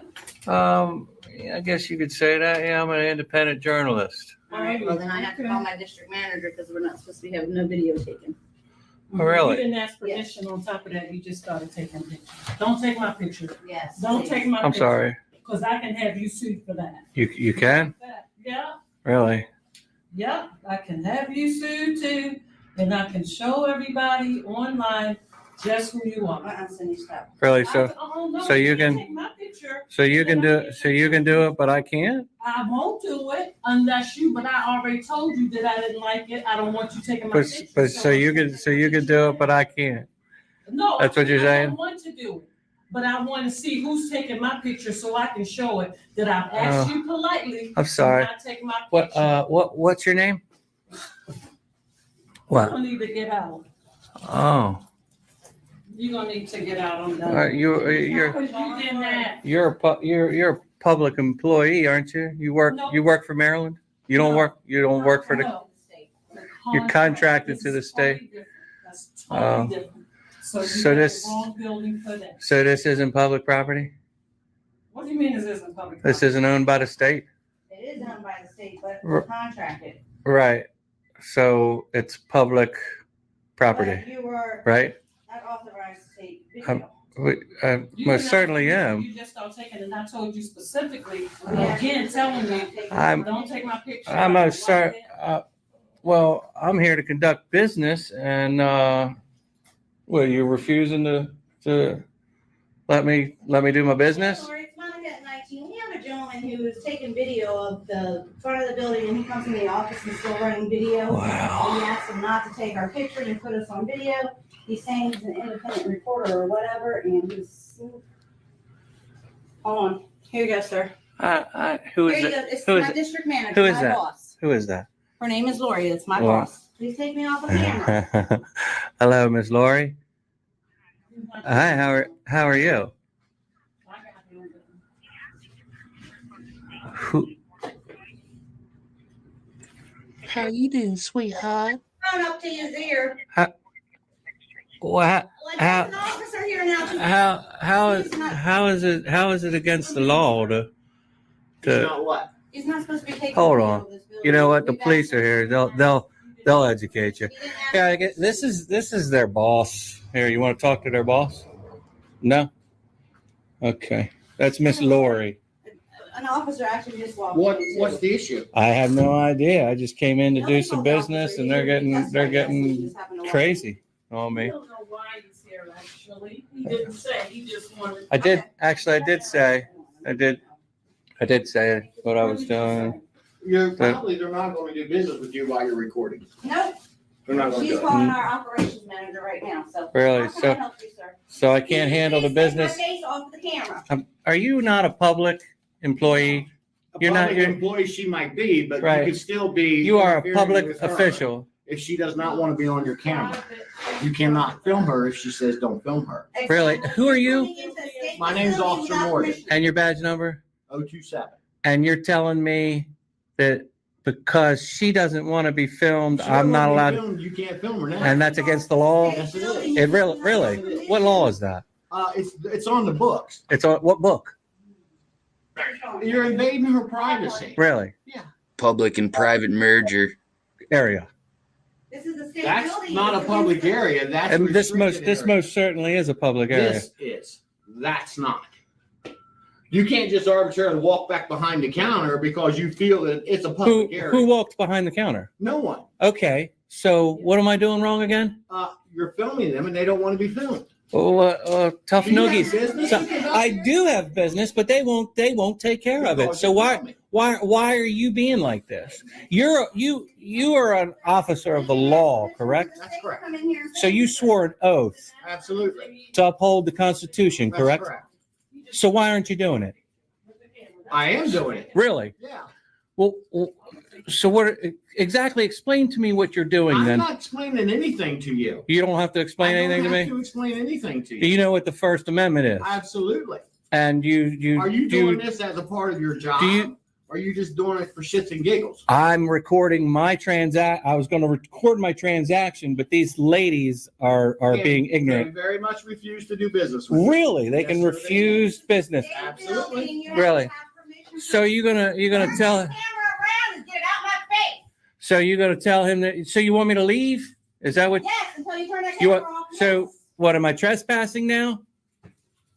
Is that what I'm doing now? Since they want me to leave, am I trespassing now? That's up to them. Really? So then what's going to happen? Because I'm not leaving until I get my business taken care of. Well, you haven't even stated your business, sir. Exactly. I have stated my business. What is your business? I told you I'm an independent journalist working on a story. You don't want to help me with my problem? Not as long as that camera. So you'd rather my registration get canceled than help me, huh? That camera's on, I'm not answering no questions, and I'm not helping you, whether I get fired or not. Whether you get, so you don't care about your job. That's great. That's beautiful. You want to educate these women on the First Amendment? Since you know, well, why don't you educate me then, since you know everything, Officer You're the one Morgan? standing here recording. You educate yourself. I've already educated myself. That's why I'm here. Okay. Okay. That's why I'm You here. have no business with me, so I have no business with you. I don't have any business with you? You're an officer of the law. You're a peacekeeper. Let's be clear too that this isn't relegated to one gender. This is inauthentic corporate males and females. The phrase I use oftentimes. This is how they do business. This is how they live life. Everything's an appeal to emotion and false authority. Well, we don't like it. We don't want it. They don't care about what's true and right and correct. They don't care about what's functional. They don't care about what's godly and righteous and virtuous and true. It's all about what they want, what they don't want, what they like, what they don't like. That is the average citizen slave member of the public at this time. They don't have any other system of principles and values that governs what they think, feel, and do, and what they choose, even politically or religiously. It's all about what they want and don't want, what they like and don't like. Slaves will always support what they want and don't want, what they like and don't like. They will never observe themselves and the creation and find out what is true and correct and objective. That is the problem here with everybody. That auditor right there has a problem. He doesn't understand the state of can't own anything. He's going in there saying, isn't this state property? If it is the state of property, which they'd like it to be, even though they can't own anything, they'd like you to believe that, then you don't have natural rights there because it's state of property. It's a corporate entity. They run it by policy. Policy could just mean that whoever's involved today doesn't like what you're doing and they're asking you to stop, and they're going to ride with that. This is what you're not getting. It's like we're all born into Walmart. You can't see that we're born into Walmart. You's all put on the fucking paperwork and the vest and said you're part of Walmart, and then wonder why the manager's going to tell you what to do, when, why, and how. And you're going to yell, I have rights. You've been born into a corporate construct and you don't know how to navigate it. You can't even see it for what it is. And when you go to speak, you're not making any sense. How could it be state or public property? If it's public property, well, then it's the property of the private individuals who occupy it in the collectivized version of what we call the public. If you're claiming it's state property, well, then it's property of the state of, which is a corporate entity that subjects it to policy along with you being there. Yeah, exactly. Why are you claiming publicity and public arena and state of property for where you get your rights? You don't understand objectively right from wrong. You don't understand God and the first line of the Constitution and where you get your rights. And you keep saying shit that makes no fucking sense. Because just like those postal workers, the auditors and the conservatives and Republicans talk from feelers, not from facts. They talk from what they want to be true and don't want to be true, what they like and don't like. They're not speaking about the objective or even the subjective facts of the U.S. code, the state of code, the difference between the state of California and California state. There's two of them. So if it's California state property, then by proxy, it's your property, my property, his property. We all have a vested interest in it because it's the property of the people who live on the land. If it's the state of California's property, well, then it's property of a corporate entity, and it's a subsidiary of United States Corporation. They duped you. They've got you all duped right out of your power, the word, and position. And you keep appealing to the inside of the system because you can't see outside of it. You keep thinking that's where you're going to get your rights and power back. You're just going deeper. You need to be understanding what I'm speaking and understand, and you need to communicate it to them.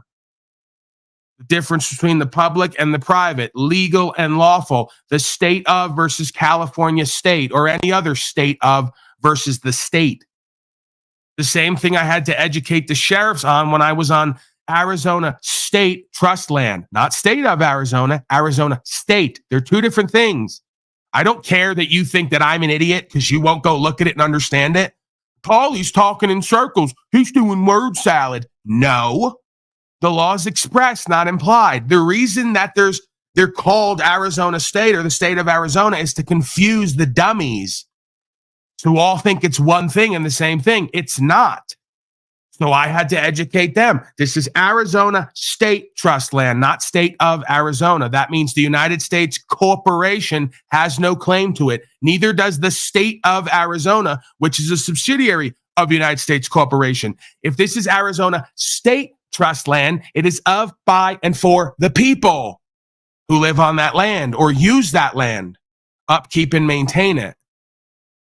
Right? So, this is the complete misunderstanding from one side to the other.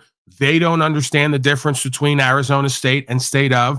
I have to send them back to the drawing board to look at the code and the definitions and the chain of title and get them to understand the difference between legal and lawful, the corporate versus the common law. I have it on record at the state of Colorado court or Colorado state court, depending on what jurisdiction you come in and retain. Because one is corporate administrative, public safety. One is common law constitutional. You could even argue the common law constitutional side, if you're not very careful with your words and terms, will loop you right back over to the administrative, public safety, corporate side. Because the Constitution, 10th through 14th Amendment, creates the jurisdiction of administrative and corporate law and how it applies, and the idea of public safety. So you got to be very careful to retain the common law, universal law, and the initial stages of the constitutional contract and bind them to it. Make them aware of who and what you are and which jurisdiction you're occupying. The privileged class as defined by U.S. code or the protected class. See, American nationals would be considered a protected class. They're born on this land. Their land is the nation. The law of their land is that their rights come from God. They are a protected class. The administration is then tasked to uphold their God-given rights. The privileged class, those who vote and pay tax and engage in the political body politic known as demosocracy, are under an unspoken social contract to follow the statutes, policies, and codes of their representatives. That is not a republic. That is democracy. That is collectivism and corporatism. That's what they have you all inserted into by your own volition and voluntary contracting, whether you know it or not. Get it through your fucking head. Tired of all you constitutional law scholars who won't look at the first 3 damn U.S. codes and understand what is enumerated there and what is delineated there and communicated there. It is beyond embarrassing and laughable. So when you show up to court, they're going to laugh at you, they're going to mock you, and they're going to throw your ass in jail like they did Mr. DeCastro, because you can't even understand the simple dynamics of public and private, of the amendments to the Constitution, of the difference between legal and lawful. There's a legal society and a law society. What's the difference? No one knows. No one cares. Because in their mind, it's all one thing. It's all one reality. There is no separation from the reality. All the courts are courts of law. They're not. The majority of you folks, by the time you show up to that court, you're already under contract to be in a commercial zone, administrative court. You've never even seen or operated, commercial term, at a court of law once in your life because you've not retained your status in your jurisdiction. So by the time you walk in there, you're already deep in administrative clauses. You're already deep in the corporate aspects, the maritime admiralty, right? This isn't sob sit mumbo jumbo. This is the reality of what they have going on. The whole world is pimping and hoeing. You just don't know it. And when I try to show you the words and terms and the etymology straight from the U.S. Code and thousands of year old words and terms, they just glaze right over. Their eyes get glazed over and they go back to voting and paying the tax and telling me they're a Republicard. It's beyond frustrating, right? To put thousands of hours into this and have a bunch of clowns running around getting all the views and all the money, misappropriating it, lying to the people, and then ignoring what the fuck I'm saying that is backed by the definitions and the facts of the matter. It is beyond frustrating. You wonder why the Christed being eventually took a whip out and started whipping people? He was so sick and tired of the centralized bankers and all the sheep slaves around him just not getting it, how this is working, how the crediting system is working, how the banking system is working, the economic system, the spiritual system, the courting system. I'm not complaining necessarily. I'm not a victim. I'm just saying I'm identifying on some level with the Christed being of scripture who probably did this for thousands of hours and then spoke it to other people and they went and voted and chose Barabbas again and he couldn't fucking take it. He goes, I can't believe that the people born in this land will not listen to the absolute truth and the facts and the definitions and will continue to choose their own genocide and slavery and go, I'm helping. If you can't see and feel and understand what it is that I'm putting forth, you have no idea what that being went through and what the level of frustration must be. I'm not making excuses and justification either, right? I have to control myself and understand that I am thankful and grateful and blessed and I'm honored to be here and do what I do, right? And for the few, the willing few, as my other channel is called, the backup, non-backup, because, you know, that's not connected to this channel or to this beingness and anything I do here. They're unrelated, completely unrelated. I follow policy. I follow YouTube policy. I'm a good boy. For the willing few who come here and want the truth and resonate with the truth and are willing to apply and get results, I guess this broadcast and this beingness is for you, if not for me. Your thoughts, Mr. Brian O'Shea? Is Brian O'Shea still here? Oh, yes, he's in the back. He somehow left and came back. Thoughts, Mr. Brian O'Shea? Yeah, we got some miscreants at your main channel. I was just telling them, inviting them to come on over. Brody, you speaking English words? Because I listen to somebody who comes on with that look in their eye, with the goofy hat, and then uses the first word, Brody. Brody, you speaking English words, but not sense. Is it possible that I am speaking words that make sense and you're just too slow on the uptake to make sense out of the words I'm speaking that have a purpose, a meaning, and a value? Is it possible?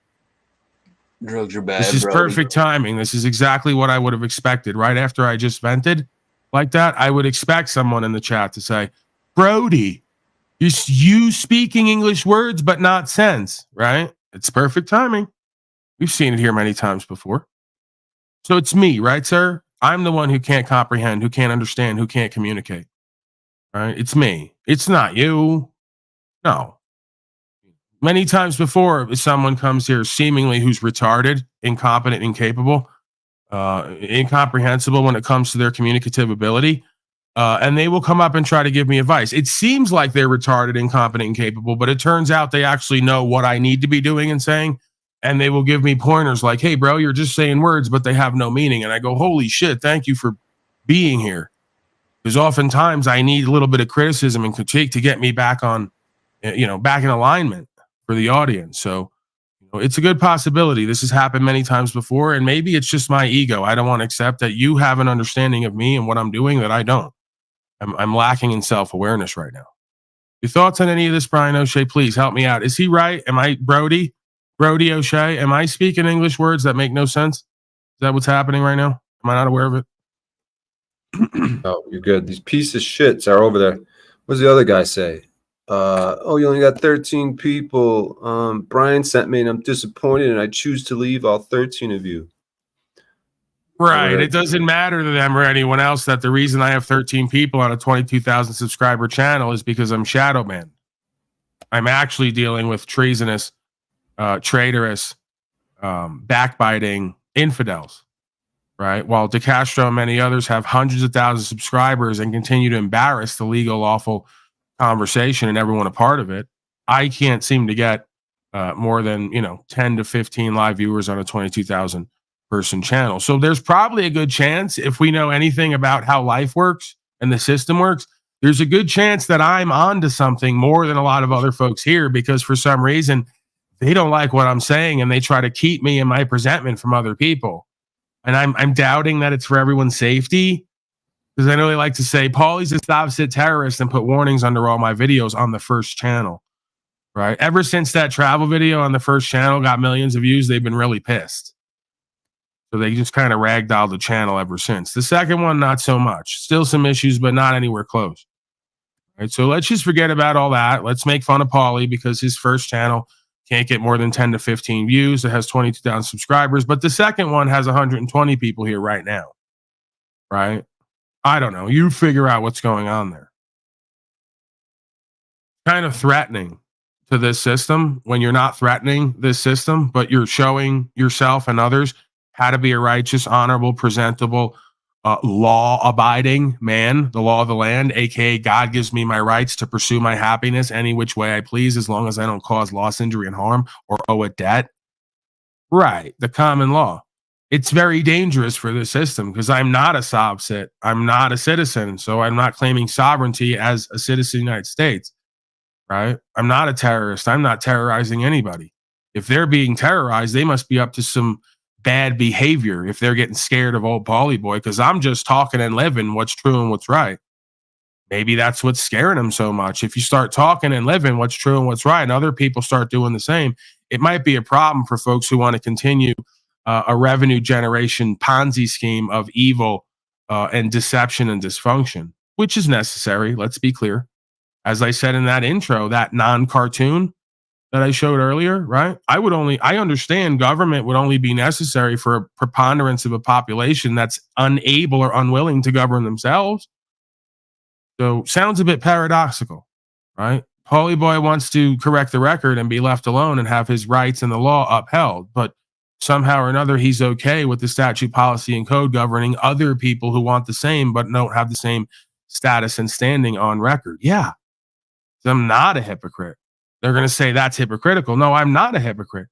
If you don't want to correct your status and standing in the record back to what it should have been before you defrauded it and filled out all the paperwork incorrectly and created fraudulent instruments that you identify with the corporate entity on and with, till you correct that, the record's going to remain the same. And the record stands true unless you rebut it or unless you rebut the presumption or the application and what's on record, which you folks haven't. So again, that's a maxim of law, right?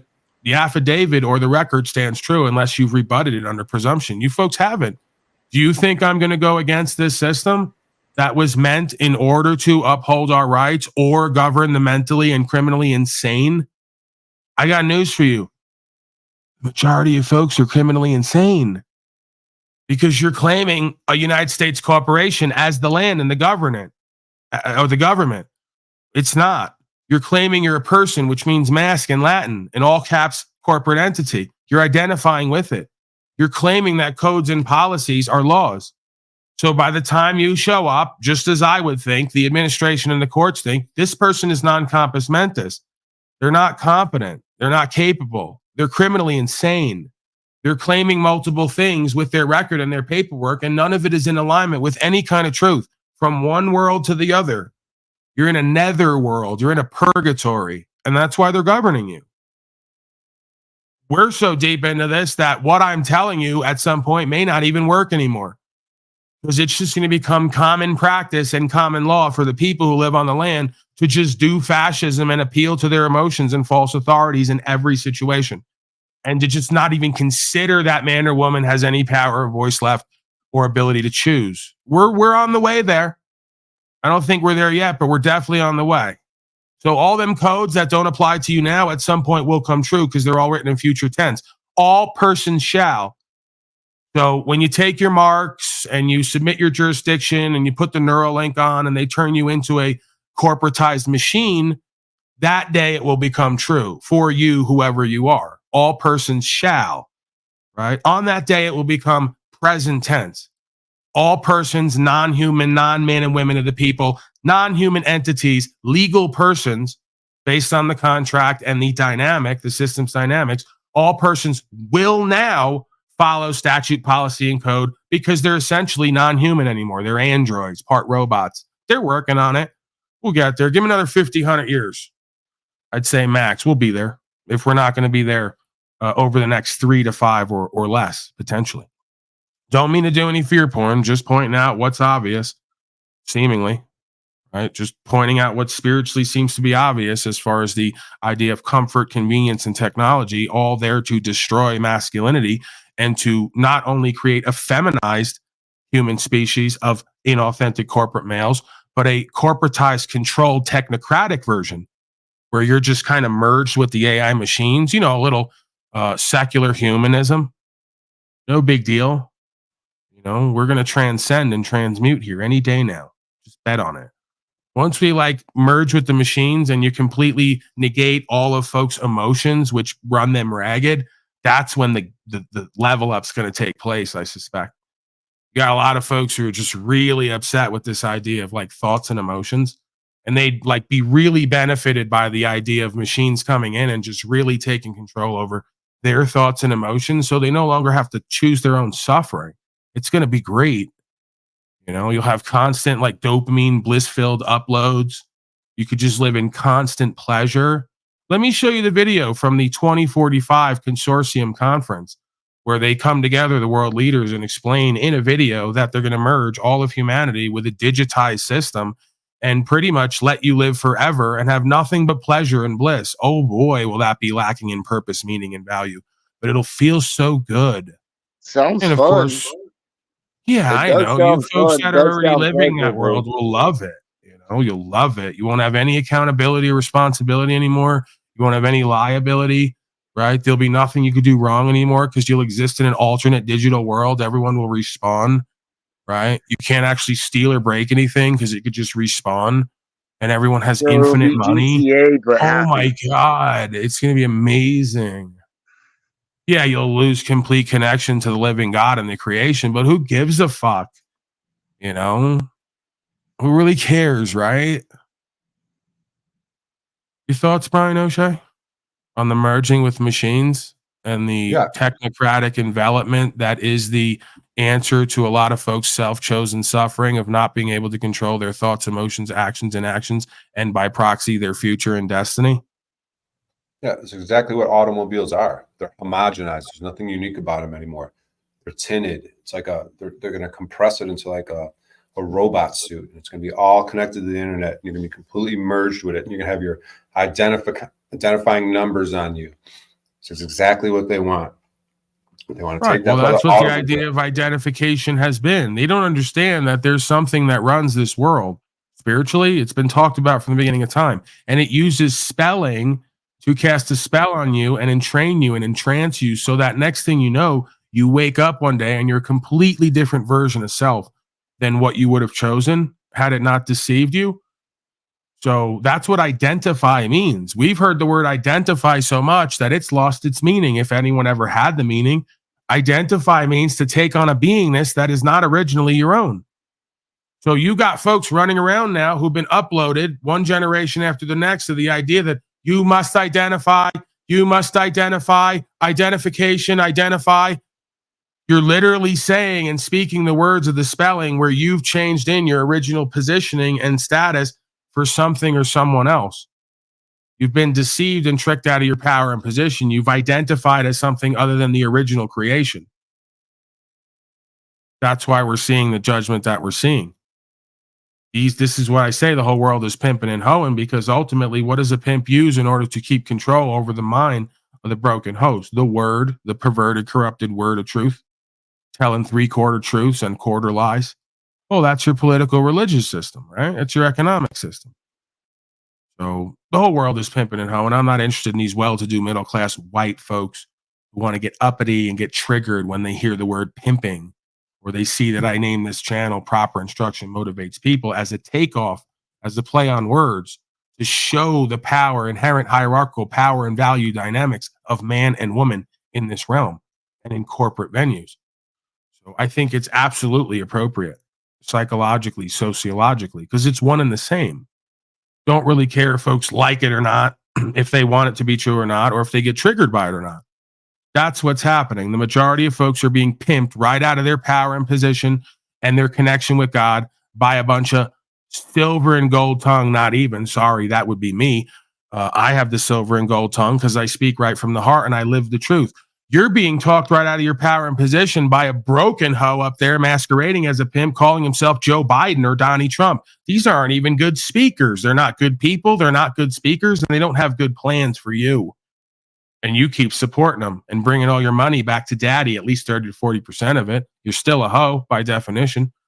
If you believe you have to give any amount of what you make and create to your daddy in order for him to run everything for you, you're pimped. There's no other way to see it.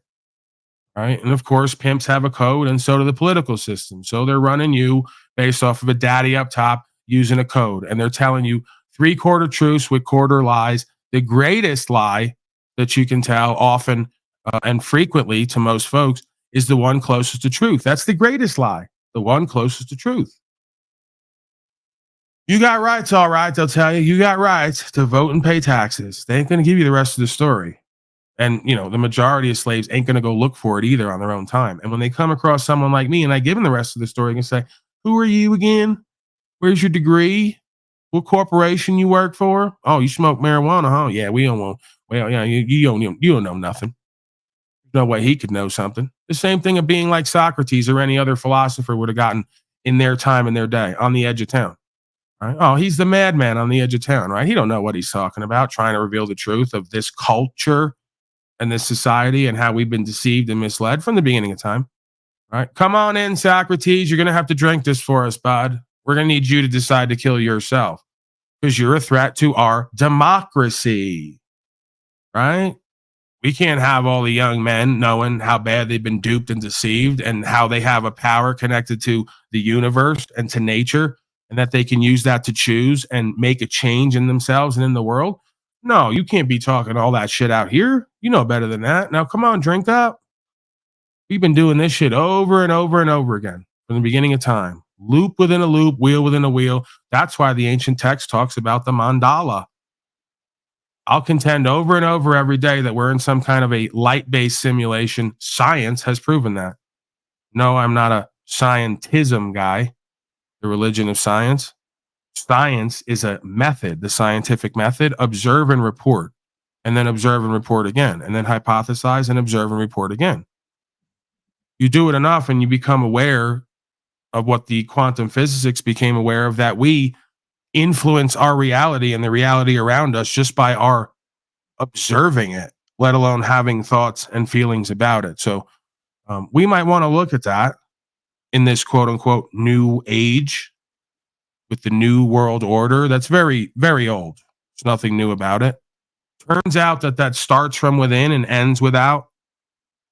So we have the actual control and power over ourselves and our life and what we create and do and be versus not. Yeah, that's the key. That's the secret. That's what the devil, in quotes, as an archetype, does not want humans revealed to, is the power that they have in the word of truth and standing on that. Not beneficial to their systems and their revenue. Your thoughts, Brian O'Shea or others? We got to get back to some clips here at some point. I'm doing my usual repetitive, on some level, stream of consciousness where I speak about the reality that I'm experiencing from the beginning of time, whether it's my time here in this physical incarnation or the beginning of time as we know it itself. There doesn't seem to be much of a separation, if any, there. Time seems to be a bit of an illusion.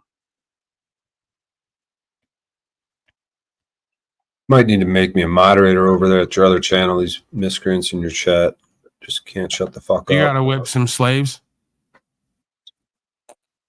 Yeah, it's like up or out, you fucking idiots. They're so retarded. What are you doing here if Paul sucks?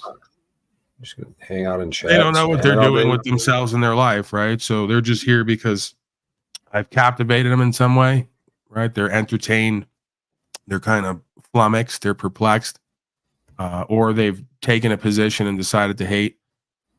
That's good. That's kind of what makes what goes on here a little bit different, a little bit unique, a little bit special. We're fishermen and men here. No, not like that, Brian O'Shea. That's the YMCA. It's a different kind of I fishing don't for know, men. but I got plans for the rest of my day, and I have got to get going. Y'all All right, have I'll a see you good later. day. It was fun. Thanks for having me up. All right, we'll see you later. All right, bye. You're saying Brian O'Shea? Yeah, man. What the fuck is wrong with these people, dude? The numbers are jumping up over there, though. They're all just spazzing out in fucking chat. Fucking losers, dude. Fuck. We were recommended by Brian, and here's the deal. Right. We have some folks who've come over. Please join us at youtube.com/@pimpunslaved. Obviously, it's not about selling body parts or doing sex trafficking, right? There's no pay for play going on here. It's an acronym. Proper instruction motivates people. So head on over there because that first channel heavily suppressed and shadow banned. It's laughable almost. Good thing that God favors me on some level, it would seem. Can't prove it, but it seems that way. Good thing that God favors me and the people favor me. Certain people who resonate with that creational force, the passion and truth, right? Passion of the Christ, as Mel Gibson would say, before he insulted all the Jewish people. Your thoughts on that, Brian O'Shea? Would you like to go into a Mel Gibson-like rant on Israelis right now? Just to kind of maybe break up the energy. Yeah, these fucking Jews, dude. These fucking Israelis, man. Mossad, you know, you got the satanic warrior, agent of Mossad. Gotcha, Yeah. Brian O'Shea. I just tricked you into saying bad stuff about the Jews. Turns out I am one. I'm an undercover Jew. You're under arrest for anti-Semitism, which, as we know right now lately, has been one of the worst crimes that could ever be committed. Anti-Semitism. You're an anti-Semite, Brian O'Shea, and you will pay. Ollie boy always gets his man. Yeah, when I'm, you know, when I'm not beating off, no fat, anti-semen, semenism. Is this party, everybody? Hit him up on Instagram. Big. It's real. It's huge. Oh, we never finished DMV guy. Let's get back to DMV guy. I'm sorry. I always do this. I fucking cut off the clip. I just start rambling and ranting. Next thing you know, we never even finish it. Correct? You're a peacekeeper, correct? My ADD, So I maybe got a you should keep the disability, peace. people. How dare you? Are you a sergeant or a corporal? Can't say that. Well, clearly you don't, because you're not taking care of the situation. You're not de-escalating any of this. Facility. I'm the local town police. You're local town police. Here. Unless You they have ask no me to come jurisdiction in this town, is what you're saying. You're not in Officer town. Morgan, go ahead, call the state police. Good on Take you. that camera out of my face! Man, you got some anger issues. Monica, did you take your medicine this morning? He is hindering me helping my other customers because he wants to keep the camera in my face, Lori. I've already asked him to get the camera out of my face, but because I want to help my other customers, he's saying, "Oh, this is going to be fun for his audience." No, so this is going to look real good on you, helping other people before you help me. Just because I have a camera in my hands. If they want to help you, if you put the camera down, they can help you. No, I want help while I want to record my transaction. I should be allowed to do that. I will be right with you, okay? As long as I've asked this gentleman to leave, I'm waiting for the state police to get here. No, you're fine. Are you just here to be tested? Get a new date. Can you give me a few minutes, please? Because I'm not, he's before you guys, but as long as he's filming me, I refuse to help him. Okay. So my district manager is calling my operations manager and Sorry, guys. I think you're the one that's going to be in trouble, Fred. Really? I think so. Why would you think that? Because they're bringing the cops. Well, why would you think I would be in trouble, though? Because you're filming in a state. thank Place. you, in a state facility. Is that illegal? And I have asked him to take the camera off. No. Thank you. No, it's not illegal. I've asked him to take turn the camera off, I would be more than happy to help him. Oh, we're all going to get an education today. When as soon as the state police come, everybody's going to be educated. God damn it, Karen. The reason they're coming out. The state facility, Hold you on, have Brian to have O'Shea. permission to come in here. No, I don't. It's logic class with your teacher and host, Paulie Boy Unslaved. Why do you tards and auditors keep running around genuflecting to legal and illegal? You know, at one point, let me take you back a bit. Remember those African Americans, those dark-skinned people that they used to take as property, along with other folks too who weren't dark-skinned? Let's not get into it. That'll cause a whole argument. Remember that? That was legal. I know, shocking. It was legal to take human beings as slaves. Some parts of the state ofs, right? Some part of the corporate legal, you know, when they started to create these systems, right? Of like, you know, taking power over others using their codes of their societies. Would you have walked into a post office at the time and went, hey, is taking people as property legal? Because if it is, I'll support it. What the fuck difference does it make if something's legal or illegal? Is it lawful or unlawful? Is it causing loss, injury, and harm? If something is not causing loss, injury, and harm, and you don't owe a debt, then it's not unlawful, in which case it can't be made illegal because you have a right to do it. If something is illegal and it's lawful, then the legality of it is null and void. That's the whole point of the Supreme Court and all the rest of it, to remind these slaves what they can and can't do in uniform, trying to use their legal codes. Why do you all keep conflating the law with legal and illegal? Many things have been legal that are immoral. Does that make it lawful? No, it's still unlawful. Why do you genuflect to their system and use it for where you get your understanding of right from wrong and the law? This is my point, and I'm tired of Brian. Now I'm going off on Brian. Brian, I love you. You seem to be a good man. You're equitable. You're respectable to me. You support me in various ways.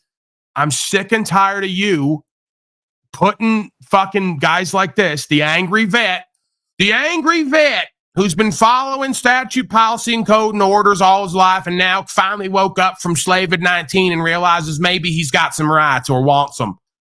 Stop promoting these fucking tards who can't even think, feel, or speak, let alone research. The word is research.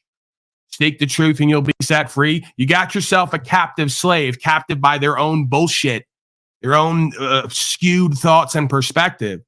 You want to talk about freedom when you're already in prison mentally and emotionally and spiritually. Get it? Please stop.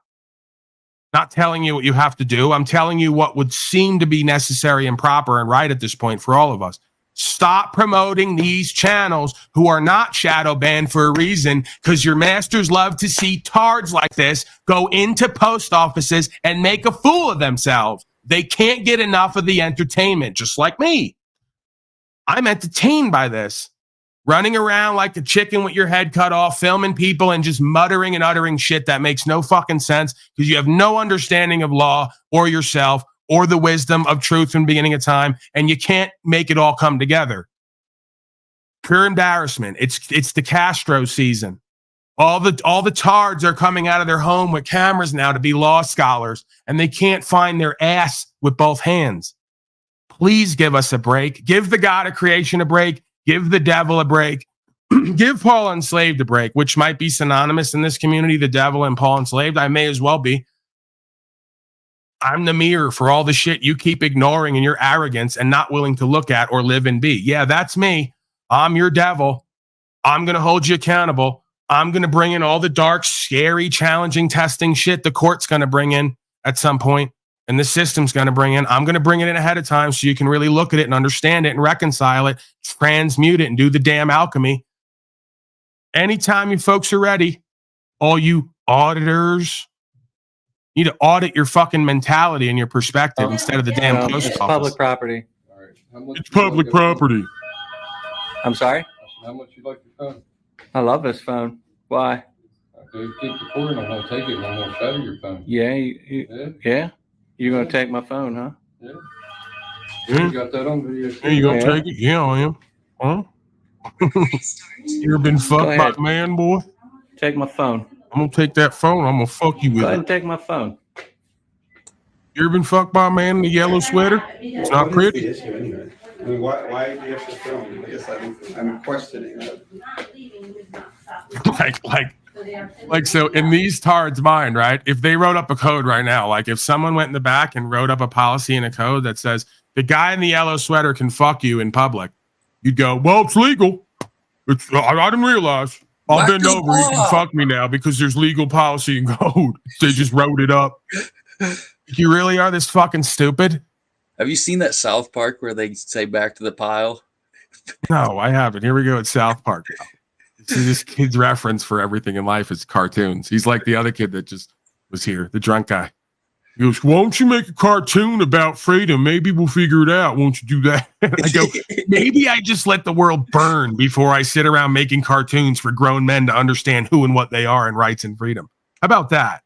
How about we really gamble here? I just laugh while the world burns and you go deeper into fascism and slavery. And even if I die, I get to say I died and burned, self-immolated without ever having to make cartoons for grown men to understand who they are and rights. I'd rather go that route. I'm sure you understand. Cartoon called Rights and Freedoms. Right. Yeah.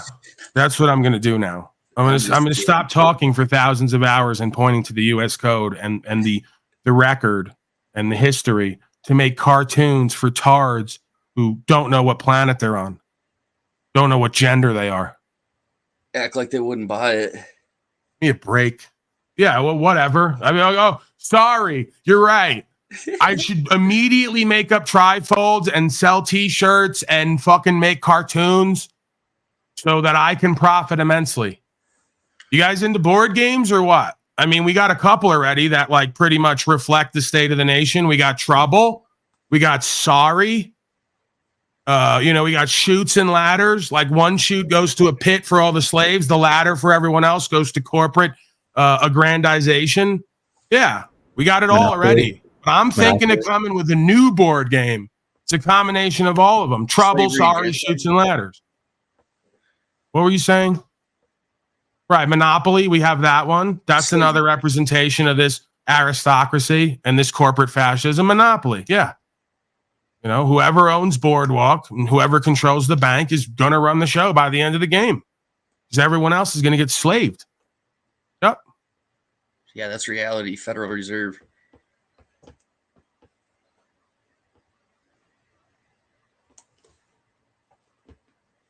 Timmy, good to see you, sir. Greetings, brother. Likewise.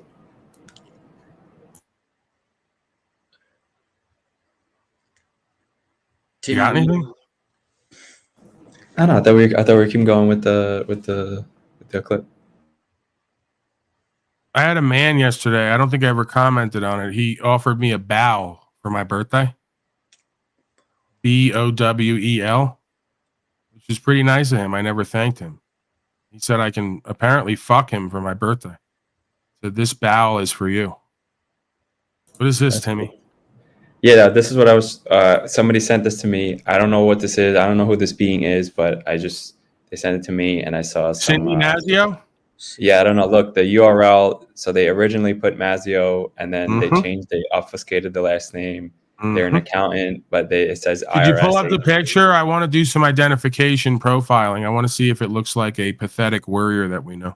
I don't know. It's just a screenshot.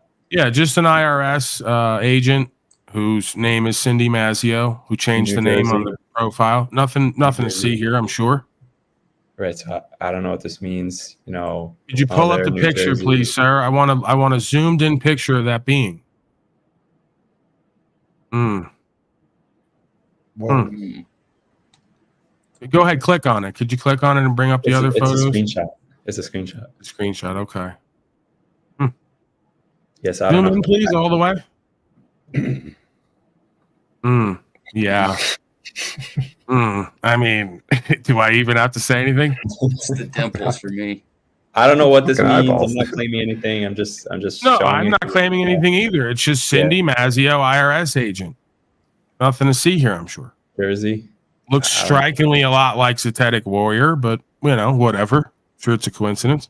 Or Snafu, he's screaming pedo. That's a man, baby. If it's not a man, it's a woman who's definitely been beaten with an ugly stick.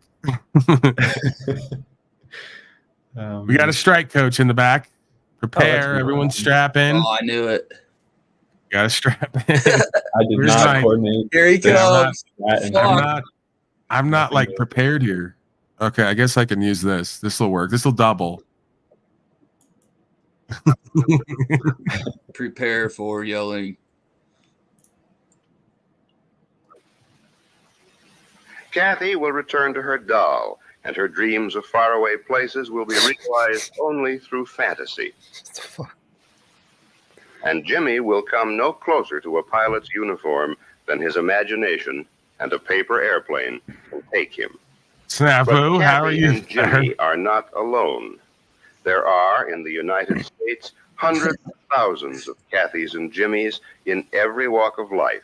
On the farm, in low-rent housing districts, Daddy, urban homes and apartments, and in Are the you in this better-class documentary neighborhoods by of any chance? city or town. For their number is legion, and wherever people live, there also live the mentally retarded. But who are the mentally retarded, and what are they really like? Snafu. Thoughts? the optics are high. So we're Pogo Hornet nesting again. Brian says I'm going on his broadcast next week. And he even told his audience. Yeah, he told his audience, he said, if you want to be offended about Paul Unslavius coming here, go ahead and do it. He said, I'm bringing him on. And guess what? He's challenging everybody. He's going to have some harsh words for me and the audience. You already gave him the fucking notice, man. I'm not playing. We're not playing over here. Interesting. Yeah, he's had it. I talked to him privately. He said his spirits are up again. He said he's got a renewed spirit, and he came on talking about the Castro, and we can't be supporting people just because they're popular and whatever is profitable.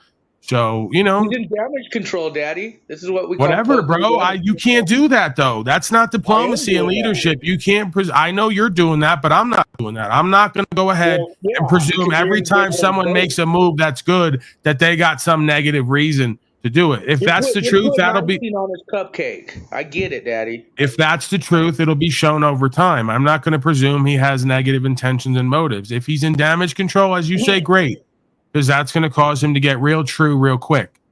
So no matter. I'll be interested to see your interaction with him. It'll be interesting. My interaction is going to be cordial and concise, and it's going to be centered upon the dual jurisdiction, the words and terms and etymology, and the spiritual faith. I'm not interested in, challenging people necessarily. If the challenge is going to come, it's going to come indirectly by me challenging all of us to rise to an occasion and keep a certain energy and a certain perspective in order to do and be and have here. Right. So that is the ministry for me. That's what I am called to do here. And it's not some fake guru rap either. This is like my life, I get it. Your thoughts otherwise? Do you have any other thoughts? Metaversal miscreant myths, interpersonal dynamics, historical context? I think the strike team is very well tuned up. We are causing ruffles around the universe of the metaverse, and that's fine. Fuck y'all. The optics are high.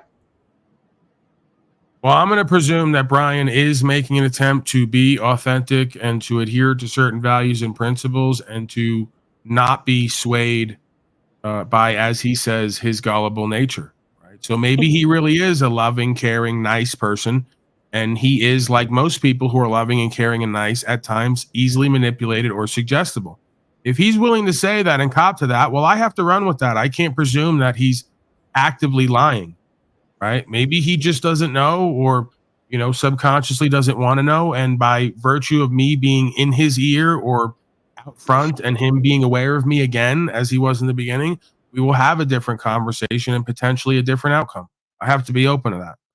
I knew exactly what I was doing when I did it, and I knew exactly what would happen when I did it. So this isn't something unexpected. Like I said, I'll be looking at the optics. So you're a pogo whisperer is what you're saying. You're like a pogo puppeteer. You're that Machiavellian. My whole thing is, I know where you stand. I know where Brian stands, whether you agree with me or not. And he's a pogo piece of shit fucktard. and you have, and I've had our like things, but you're nothing like a lot of these others, including him on that Right. list. So okay, let's argue Socratic method here. Let's just say, because I don't accept that, but for the simulation, Brian's a pogo piece of shit. If Brian's a pogo piece of shit and I'm not, well, then isn't it great that we're all interacting? Because then he gets an opportunity to see and hear a different perspective and potentially change. I would have never did what I did unless I read Brian and his pogo relations right. I would have never created the opportunity for you guys to rekindle or talk. Or this is really to see if Brian's going to hold accountable to his actions as of his metaversal grifting and alignment with certain, because I questioned him about the whole Marfugal Mike Strutton thing. That's a whole separate thing.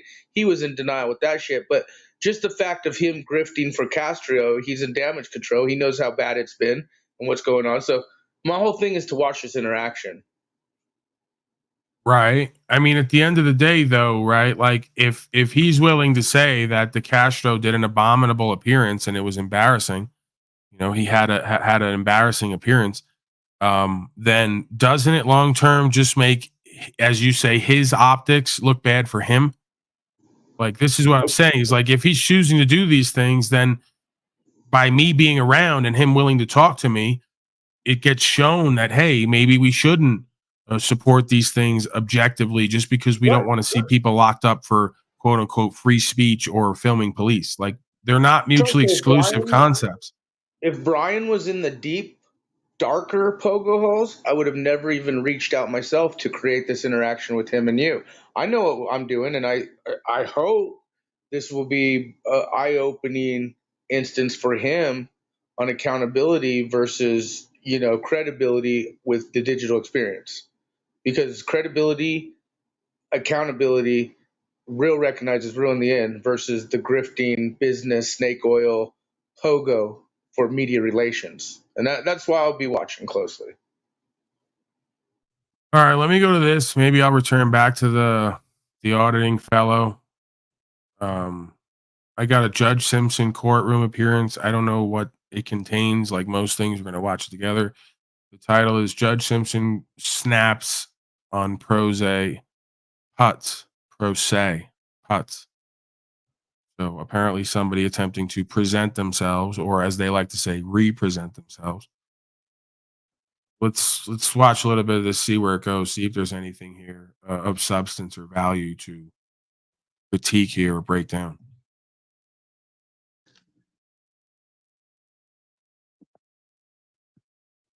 Good morning, Your Honor. Michael Vincent on behalf of Mr. Martin, who is approaching. Your Honor, today's date time is set for a probable cause conference. We need a prelim exam date. Do you have is discovery complete? I believe so. And would the people have their witnesses available the second? Could I check my? I didn't bring this.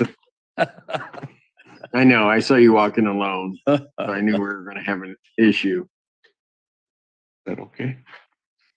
What's good? You don't know. All right. Anyway, preliminary examination will be set in person April 2nd, 2024, 9 a.m. before Judge Perry.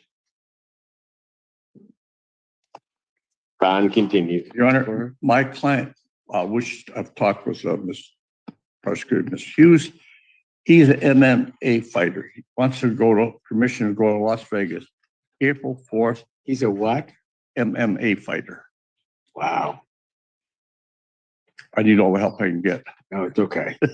Alan, be ready. Anyways, he wants to leave the state from the April 4th to April 15th. Any objection from the people? No. Where is he going? Las Vegas. To compete.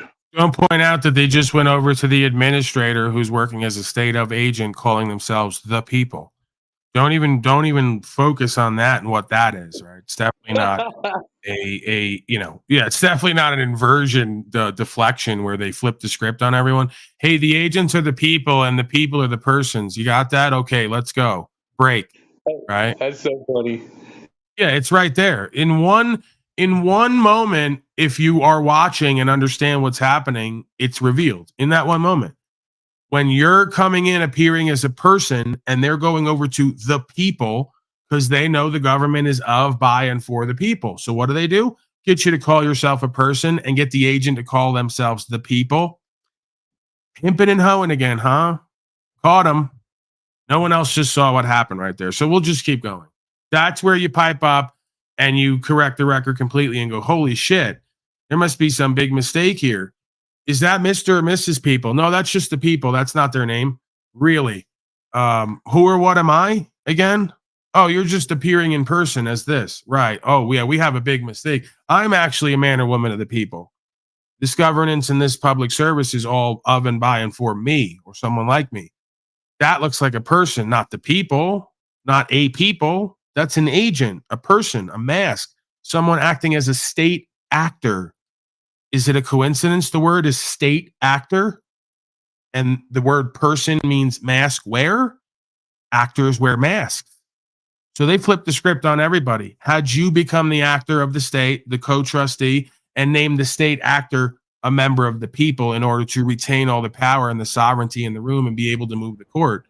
See? If you reveal that they are actually the person and you are the people, you retain the sovereignty and you get to move the court absent another man or woman there with a claim of loss, injury, and harm. You're saying to me?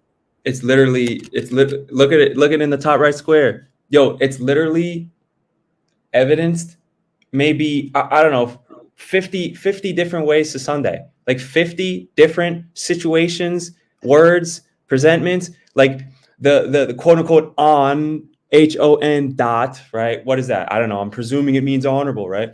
Like, dude, he's sitting like a meter above you, not you, right? Above the slave, right? There's the yellow fringe on the flag.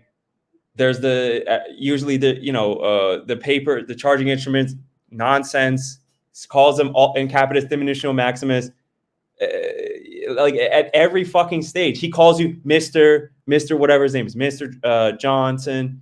Calls you Mr. He gives you a title. You don't rebut it. It's like literally every fucking stage. They slave you up at the door, and you give up all your rights. It's how much clearer can it be?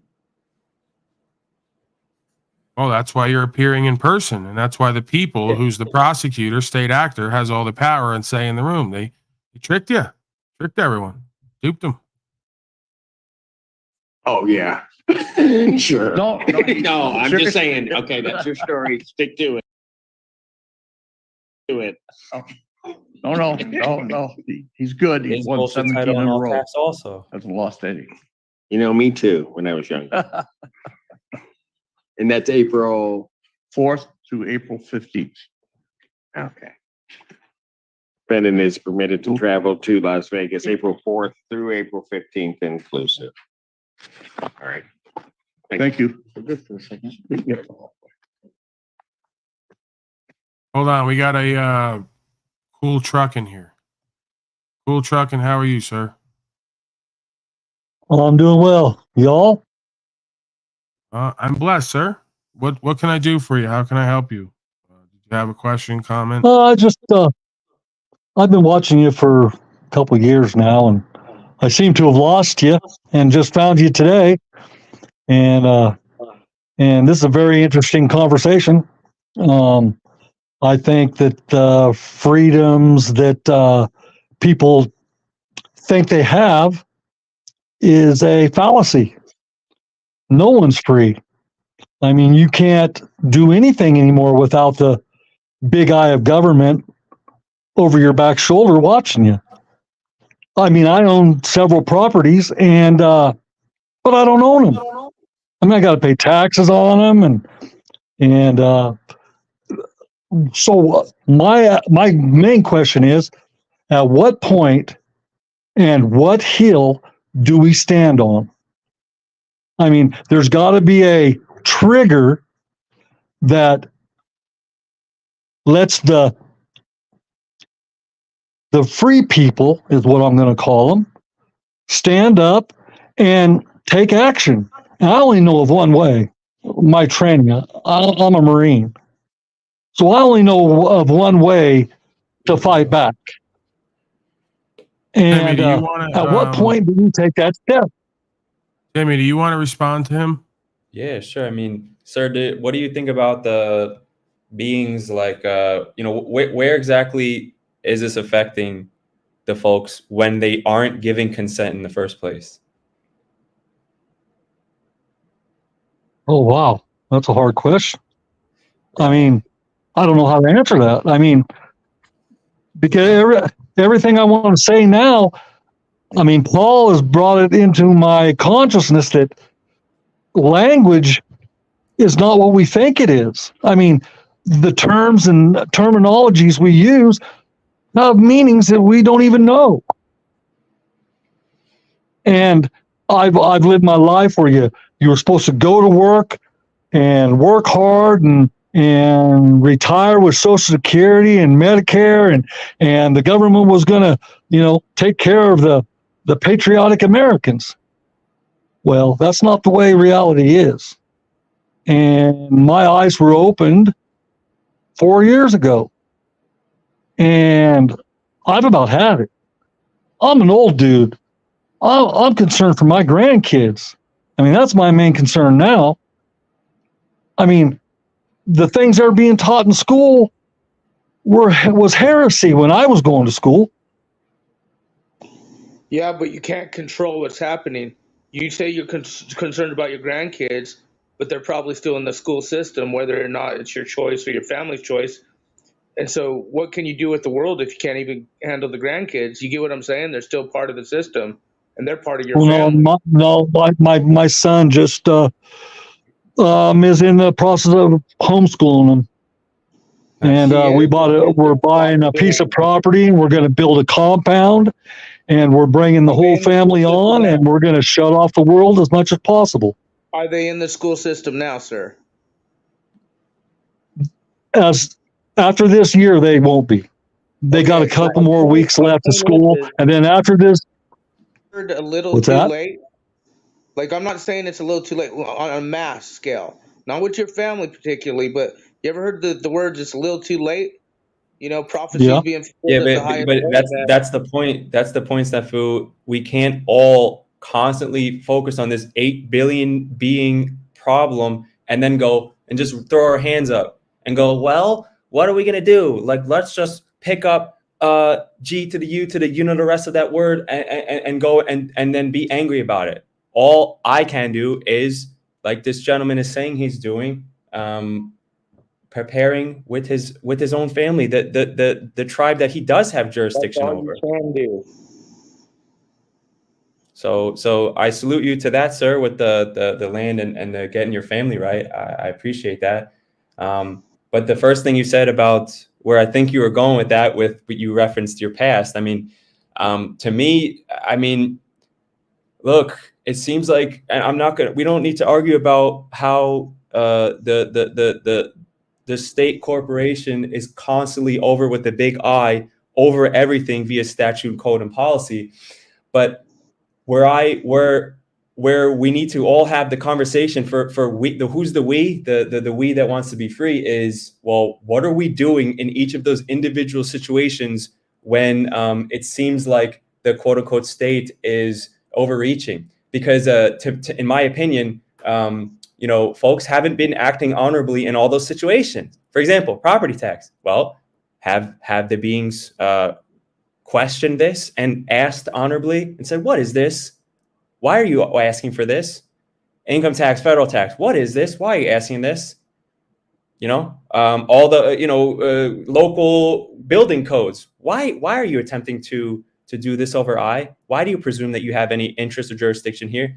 And all the other things, traveling, marriage, right? Why are folks getting into these contracts with their young ones, their progeny? Why are they accepting jurisdiction of CPS and all these other things? We can go down the whole list of 20 or 30 things, right? At each of those instances, there's an issue. Usually the man or woman gave up his rights, didn't even know that he was doing that because they were ignorant of the law, and that's no excuse. The law is you can give away your power all you want. And so that's the serious conversation that needs to be had before, in my opinion, before a a force. Again, I don't want, before like that conversation comes up, force and mass, whatever you want to call that, let's get right individually and in these individual situations, because that actually might change all this in peace, if you get what I'm saying. Beings have to be taught this system like a broken hoe. A pimp has to come in and give them the good game so they can learn how to contract and make agreements versus not get themselves in agreements that they wind up getting their property or their rights taken or subverted. So that's what this is, and it's like these things are the things that nobody's ever talking about in these institutions and these systems. If you want to know where the power and value is, go to all the things they're not talking about and won't show you and tell you. Don't go to the shit they show you and tell you and keep everyone talking about. That's where your power and value's lost, like voting. We're going to have another one of those great elections everyone's a fan of shortly. And they're going to presume that everything's going to change immediately if they just get the right clown, corrupt puppet slave in there. It's not going to happen. So while they're focusing on that and Diddy and all the rest of the crap in the mainstream media and the mainstream system, what they're not focusing on is who and what they are, knowledge of self, which is knowledge of the universe, and how to contract properly and do ethical good business, if you want to call it that, right? Or have an honorable record, and be presentable with that record. This is what we need to be taught as men that nobody's teaching. So it's no wonder why we got a bunch of grown men who are now basically owned and controlled. So how do you break away from that, though? I mean, though I only know of one way, and that's lock and load. That my solution is. I understand. I heard that, but you haven't done that yet. And I think you already know intuitively that's not actually an answer. That leads to more problems, so we can't. What can one 63-year-old man do? I mean, it wouldn't make no difference if I was to, they would just call me a crazy man. But as a collective. Again, it's not about a collective. You're not going to get enough numbers to go to physical war with U.S. corporation and its affiliates and win. It's not going to happen, nor does it need to, nor is it spiritually correct as far as I can contend. If we're men and women of God, then we have no business doing proactive strikes or physical activity as Marines or military men on these folks. That's not where the power is gained. That's where the power is lost, because they're going to write you up as a crazy person and as a defector of America and as a Soviet terrorist and all the rest of it. That's precisely what we don't need to be doing right now, is stoking the fires of civil war. That potentially may come anyway, historically, as we've seen. We don't need to be expediting that. We need to be de-escalating. And we need to do civil. That's how I believe. But we need to do what civil process? disobedience. We need to correct our record, the status and standing. We need to make these folks aware of the true law, right? Objective logic, morals, and ethics, the law of the land, which is enumerated in the Constitution. And we need to make them aware that we're not members of the public political body politic, right? We need to stop paying the taxes, ask them the proper questions. For the delegation of authority, please produce the obligation where I, as a man of the people, an American national, however you want to phrase it or put it forth, not a United States citizen, right? So you have to correct that record as a ally to that corporation, which is what the United States is, a corporate body.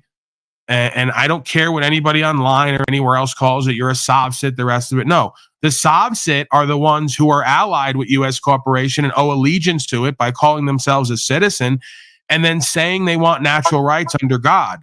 Citizen you can't means serve servant. two masters, right? You can't serve two masters. Citizen means servant. You can't be a servant and right, they're just an the oxymoron. servants. Citizenry were supposed to be people in costume. We've all now called ourselves citizens, so they presume at court and in these venues that we are trustees of U.S. corporation. We are agents of the corporation because you called yourself that in your status and standing. We have to correct that record, and then we have to live like godly people under God's law through the conviction of God and the truth, and not under the presumptions and assumptions and statute and policy and code of man. This is the spiritual walk. This is the same spiritual walk Christ was given when he was brought up on the hill and told, just bend the knee and say that we, in and of this world, are your God and your masters. He did not bend the knee. There was no fighting involved. This is a spiritual record to go on record with what we call God and the universe and the record of the universe. We are not complying. We're not fighting you. We're not overthrowing. We're not complying because we don't have to. Once the record is changed and the status is corrected, it makes it such that that statute, policy, and code only applies to the man and women of the people by consent. You cannot use coercion and duress and force to get it done. Now, again, we're so deep into this historically, even if you were to do that now individually, you better expect some test and some challenge, and you better at least expect the cop on the side of the road to have no idea of what the fuck you're talking about. Because in their world, statute, policy, and code is law, and you will do what they say or you will face consequences. Well, we already are facing consequences. Right. That's the point. There's no actual choice here. If you go along with it, they genocide you and enslave you. If you don't go along with it and they genocide and enslave you, at least you're on record with your own conscience and moral compass. At least you can retain your dignity and self-respect. Either way, it's going there. Right. So what, do we just hand in our license or registration to our vehicles and completely separate ourselves from I don't tell anyone what they should do. It just comes down to you looking into yourself and saying, what do I know is real and true and right? And then running with that. Only God can judge you at that point, despite what they do to your physical body. If you can deal with that and go sit at a fucking glorified summer camp that they call jail, and you say, I know why I'm here, because I decided in a time where everyone wants to live a lie and be part of these fascist contracts that I'm going to travel freely and I'm going to do what I believe is true and what's right without anyone else coercing or duressing me into their corporate system. At that point, they may put you in their corporate system as a warehouse product. Doesn't change the facts of the matter of why you did what you did and what the alternative is. You know, this is, again, sometimes a man's got to do what a man's got to do, but each man has to decide for themselves what is necessary and proper and appropriate, because they're going to be the ones called to the carpet and explain to a court potentially why they did what they did, what their conviction is in their heart, and what is their intention and result. You know, I can't tell anyone else how to live or be in this life, and I'd be very wary of other folks who attempt to, with their documentations and their bullshit literature, trying to tell you how to live and what the answer is when they go to court and they got no answers for themselves. So again, I could tell you what I do, but I can't tell you that's what everyone else should do.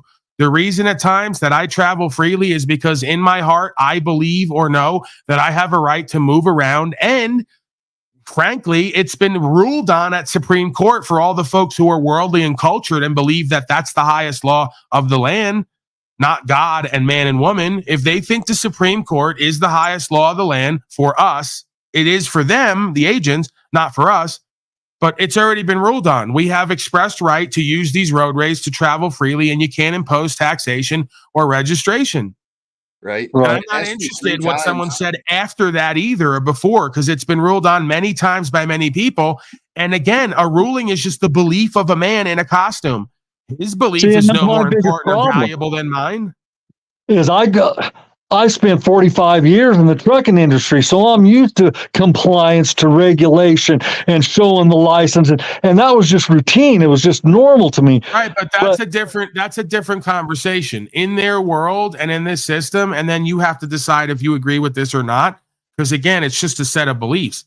Their belief is when you call yourself a truck driver and you get a license to do commerce on the roadway, that they can govern you with certain advisory, statute, policy, and code for everybody's safety. So that's been the trick, is they've gotten everybody to opt into the corporate capacity in order to use government to govern the free movement and affairs for the supposed safety of the public. And what it's done to me is it's made me be a somebody who just lays down for the rules and regulations, and they don't even research or look at what it's really doing to them. And now I'm playing catch up. I should have been doing this at 30, not 65. Right, but the reality of it is, if you're objective and philosophical about it, you're lucky that you got it now. There's many folks who've gone cradle to grave and never even seen or understood what it is I'm putting forth, and never really had an opportunity to save their own soul or their own ass or the soul or the ass of their own family and countrymen and women. So the fact that you even have it now while you still have the breath of life in you and you still have whatever ability you have to apply it and carry it out, you have to see it as a blessing, right? If not, then you're living in lack and loss and shoulda, coulda, woulda. It's ego, pride, bullshit, right? We're here now. All we have is now. So if you're alive now and you're within the sound of my voice and you have a conviction in your heart, well, then you can live it on it and act on it. And that is your power, right? So, and see, I'm a retired now, and I'm on Social Security and Medicare. I mean, if I do all this association with the corporate entities, am I going to lose all that? I mean, I'll be on the street. Not necessarily, because again, what I try to encourage people to understand is you're not necessarily breaking away or separating or any kind of romantic, grandiose language. You're correcting the record that you have a citizenship, but you are not a citizen. You have a person, but you are not the person. Yeah. This is basically an account, right? Yeah. So it's like they can charge the account, they can charge the person, but they can't connect that to your body. When you sign up for a if passport, that makes sense. It asks you 3 times if you're a U.S. citizen on the passport. Why would you check the fucking three boxes? If it asks you 3 times, nobody ever talks about that. At that point, it then becomes, I have a citizenship. I'm in possession of it, right? It's like a ship. I have a ship of citizenry that I can get in and I can pilot it around and use it in various venues. That does not make me a citizen in every venue. So I'm a man first. I have a citizenship. I have a person. I may pull it out and use it to get benefits and privileges at times. The moment that my natural rights are interfered with, I'm dropping that person and that citizen, and I'm retaining my original status of man, because that is the protected class, right? So again, there's nothing saying that as a man, you can't have these things and use them to get certain benefits and privileges. The key is to not contract out of your rights and into the benefits and privileges at expense of your rights, if that makes sense. It's about making a line of distinction. These are tools. They're not your identification. Right. But my question is how? I mean, because you've been studying it for over a decade, and I've watched you for a while, and I know your extensive education in this matter. I mean, but I'm just beginning, and I'm afraid of making a mistake, so I'm paralyzed in non-action. Right. I mean, that's most people. They're too afraid to activate their heart-based consciousness and to move on the conviction that God put in them. The whole system's based on fear. Yeah, right. This is like the base dynamic. It's faith or fear. If you're in fear, you can be governed. If you're in faith, well, only God and self governs you. That's why the you Matrix is probably somewhat true. You just have to get an ID for your legal name from them. You got the driver's license. You just get an ID for your legal name. And then you take and you create your own personal ID that you would have certified, and you don't use any capitalization of your name, the first letters of each of your name. Look at your license or your ID. Your first name they put first is your last name. Your last name is what connects you to the corporation, to the all caps name, because you're born. If your father had a corporate last name and you're born under that last name, then you're another corporation created out of that corporation. And then that's how you're. All right, you got a shitty connection here, and I want to stop you. Yeah, because I've only caught about half of what he said. Yeah, you got a shitty connection. You got to get it together, man. I don't want to destroy the integrity of the broadcast trying to let you speak. I'd like to hear from you, but bottom line, what he's saying is that the majority of folks have done fraud, whether they know it or not. You can't really do fraud if you don't have the intention to do it. So technically, it wouldn't be fraud because you'd have to have the knowing kind of forethought to be frauding in order for it to be fraud. It really is just a misunderstanding and a mistake, right? The right. Record is an error because when they hand you every sheet, it says on it first and last name. The first and last name is supposed to be an all caps entity. So you're supposed to put in there first name, whatever your first name is in all caps, last name as it appears on that certificate. You're supposed to be entering the data for the record of the person. What you go and do is enter the data for the record of the man. And that's where the joinder takes place, right? That's where the conflation of the jurisdictions and the surety and the joinder takes place. You were supposed to put the all caps first and last name. You were supposed to sign it in a certain way that made it clear that this is you as the man who is administering the estate of the person, right? But most folks you're just treating yourself as a corporation is what you're doing. Right. They essentially created a corporation in your name, gave it an all caps name so you could use it in the corporate system. Public, private. There's nothing necessarily inherently evil about this. You don't have to burn the birth certificate and do a ritual. No, I'm well versed in It just corporations. comes down So to differentiating the man and the body versus the corporate entity that you use to do business in their corporate world. well, that's just like you can create a corporation with your middle name first, with your first name first, and using just your last name.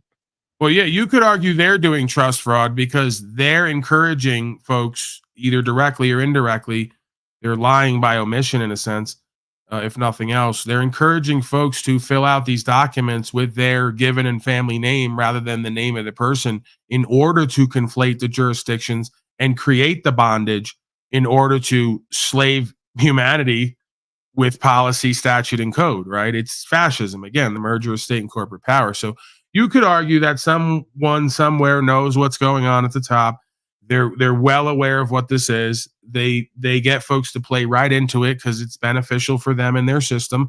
And they're not interested in giving full disclosure and notice to the average member of the public and individual because it'd be detrimental to their business practices, which are unethical, you could argue. I don't think that there'd be any argument there. You know, if it's not immoral, it's definitely unethical. Right. But again, I don't go into complaining and victiming. I say this is a spiritual dynamic first. What better system than this devilish system to test God's people on who and what they are and what they lie with spiritually? I think it's great. It's beautiful in its ugliness. You couldn't come up with a better simulation test in order to take God's people, put them into a simulation, and get them to put on record over and over again who or what they serve. And guess who and what that is? When you go to most people's record, the black and white there shows who and what they are and what they serve. And it ain't God and God's people. It ain't the living God.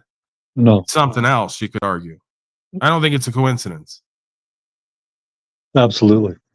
I believe that to be true. And it's worldwide. I'm going to back out of here. I'm going to let somebody else in. I just wanted to come in and ask some questions and say how I felt. And I appreciate the opportunity. Thank you, sir. I appreciate you being here. Come up more often. I will. I will if they don't hide your channel from me anymore. I mean, I was just lucky to find your live stream. I mean, they didn't give me any notification. I don't do lucky. We walk by faith, not by sight. Luck is the lingo of the worldly cultured society, right? There's something bigger going on here, right? I found it at random as I was surfing the net. I know what you're saying. I don't believe in randomness. I don't believe in random chance, right? When you're having sex, sir, I know you're a bit older now. Maybe you don't engage in that anymore. When you're having sex, do you yell out, "Oh God," during the point of climax, or do you yell out random chance?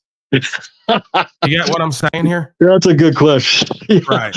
So I don't believe in the random chance and coincidence. I believe folks are brought here because of the energy and the frequency and the resonation with truth. It's in their soul before they ever met me. It was guiding and leading and revealing before they ever met me. One last question. Have you ever heard of Billy Carson? No, I haven't. I don't believe I have. If I have, I don't remember. You really need to watch him on YouTube. He goes into all this resonance and he goes back into ancient, the Nephilim and all that stuff and how you need to Billy Carson. Just watch his videos. Very, very enlightful. All right. I'll take that. I may or may not watch it. I get a lot of suggestions. Oftentimes I don't look at it, but I'll keep it in the back of my mind. At some point, maybe something will be revealed to me the same way I was revealed to you. I appreciate you, sir. You bet. Bye-bye. Your thoughts, Giovanni?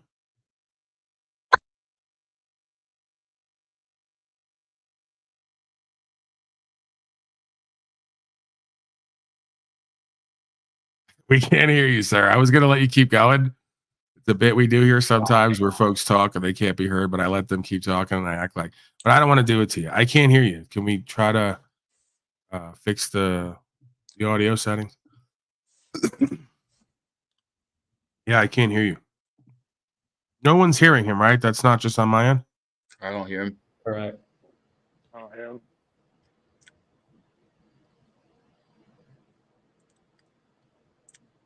I see his finger moving like Talcott. Fail. It's like being on like a spacecraft. It's like a space station. Like you hear this guy feeding back. It's like the radio. We're on the space station. Dude, you're feeding back. You got to get a headset, Rebel Studio, and your connection's terrible. I'm putting you in the back. I can't do it. We're now aboard the USS Unslavius space station. Over. Can we hold on? I'll bring it back in. I need you back in for the bit. All right, go ahead. Unmute your mic. I'm going to use you as a prop. Please unmute. Now he doesn't want to unmute. Incredible, huh, Timmy? I asked him to mute. He unmutes. I asked him to unmute. He doesn't. All right, we're on the Unslavius space station, USS Unslavia. We're reporting in. Back to base. Over. He muted again. He can't even let me use him as a prop correctly. Get out of here. What's going on, Giovanni? Am I coming in clear to you guys? Never work with children, animals, or panel members. That's the show business rule. We can hear you now, Giovanni. You're good to go. Sweet. Hey, just wanted to say hi and bless y'all. Hey, I was hearing some interesting things from you, Paul. You made some references to some biblical writings, as far as the Most High and God goes. So I was just wondering, man, like, do y'all, or at least to you, Paul, do y'all actually read the Bible? Do you partake in that book? Oh, God. Yeah, I mean, I have read it. I don't claim to be a biblical scholar, and I don't claim to have read every inch of it. But I think that there's a truth available for every being that is spoken about in that book, making the book only a correlation of the experience that we all can have rather than the source of the experience, if that makes sense. So I tend to use the Bible as a correlative text to correlate to my firsthand experience in conscious and awareness, because it's kind of apparent to me that if any man or woman at that time in that book had a godly experience, well, then that experience is available for all people at all times, right? So I don't go to the Bible as a source of creation and the firsthand experience. I go to the Bible at times to correlate the consciousness and awareness and the experience with that in this realm, and it tends to overlay one for one. I mean, I could say the same thing for the Tao Te Ching. I could say the same thing for pretty much any ancient spiritual quote unquote text that describes an experience in conscious and awareness beyond the average, if that makes sense. Gotcha. Thanks for sharing. That's it. It was way too easy, man. Yeah, that's all I got for now. Perhaps maybe. Well, what are your thoughts on that? You're not going to give me anything back. Your thoughts on that? Like, what do you do? What's your intuition or conviction? And you mean regarding the Bible? Is that what you? Yeah, like, do you agree on what I just said? Did I make what I was trying to say clear enough? Like, do you get where I'm coming from? Does it make sense to you? Do you have a different take on that? Yeah, man, I definitely get where you're coming from. I do personally have a different take on that. Myself being a man of the faith and I would say biblical scholar and a servant of Yeshua or Jesus, I would definitely say I have a different take on that. When you made statements earlier about, God's people and, the experience in the matrix or, this world that we are in, I do definitely believe that there is a set apartness, an intention for the Most High, the Creator, God, for His people to be set apart from this world. That definitely could be implying in, facing the legal system, or how this world construct, but not only that, but also be set apart in holiness, in the sense that this world, it partakes in a whole lot of different things other than, just being a slave to the system, such as culture, traditions. And the Most High in the Bible talks a lot about that, to be not to learn the ways of the heathens. But that's a big subject, man. I don't know, I don't want to hijack your show there. I want to be. No, there's no hijacking. I'm interested in you expounding, because so far I don't really disagree with you. Where we may find a disagreement, if I had to presume, which I don't necessarily have to, but I guess I will for a fact.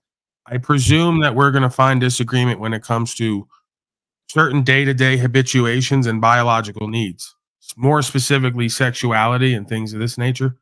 Now, if you want to expound a little bit more on the heathen as you understand it, what the ways of the heathen are, and this is kind of the same idea of, as I see it, the infidel spoken about in Muslim scripture and Christian scripture. It's basically the being that has no conscience or nothing that it serves outside of its day-to-day habituations and general pleasures. So with that said, I'm not demeaning day-to-day habituations and general pleasures. I'm just saying that it shouldn't be our God. It shouldn't be what we prioritize, if that makes sense. So I'm kind of a being who I accept the highest aspects of self and the lowest aspects of self, because I understand that all are necessary to have this experience. Right. But in a sense, I have a prioritization that we should use conscience locally as much as possible to determine right from wrong, to be responsible and accountable. Right? So I just believe that essentially, God, how it created us with a conscience to know right from wrong through our firsthand experience and revelation. See, so that's really interesting. So, key words, right? Knowing right from wrong. So from what I can ascertain, you're mentioning that knowing right from wrong comes from our conscience, right? That the Most High gives us, or God gives us, right? So what is really, though, how do you really know, though, knowing right from wrong?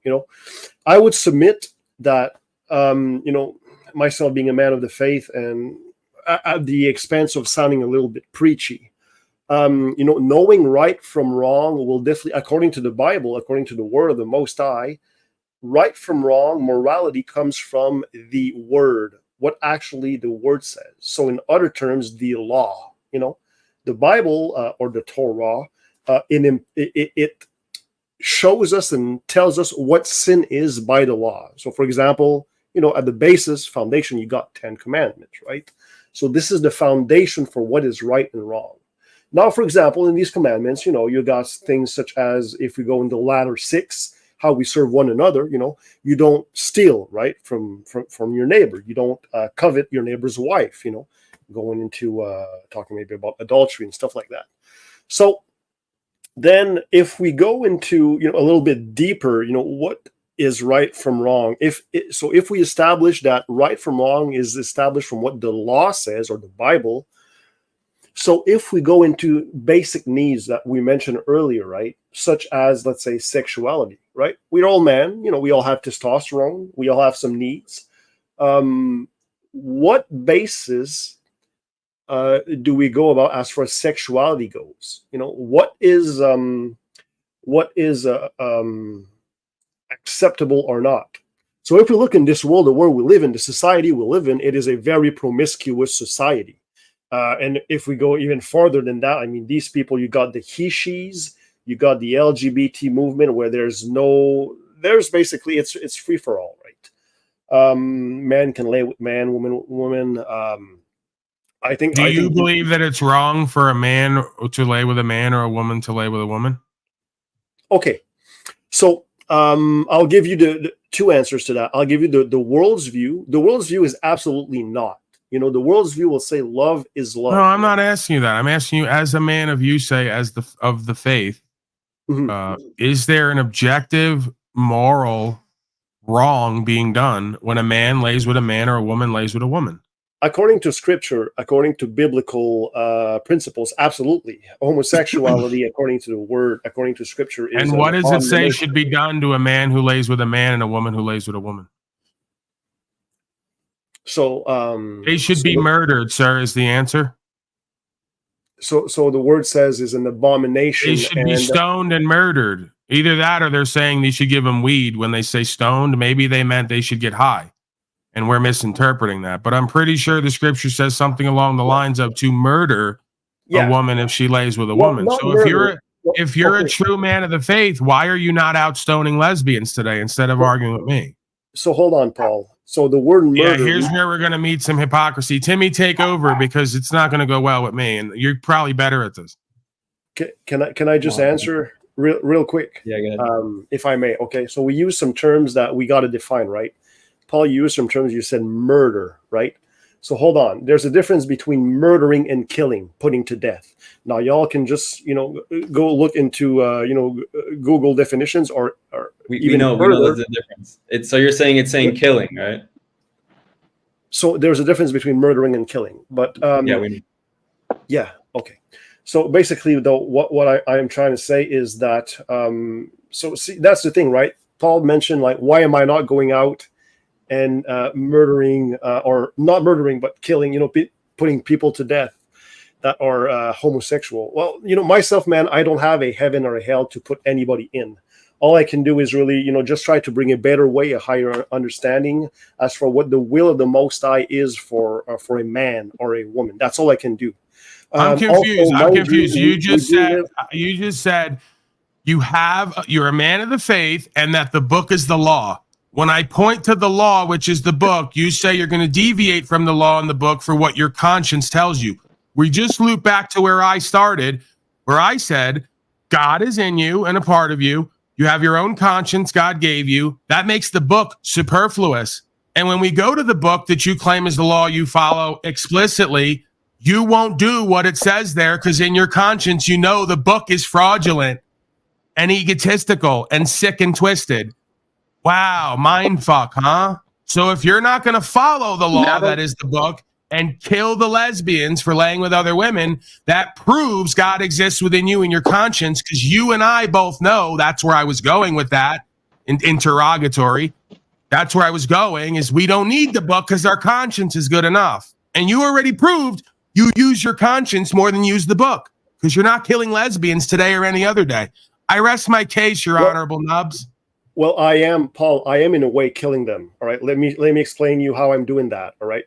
I know we live in captivity. I'm not interested in your interpretations and euphemisms. The scripture says explicitly, stone them.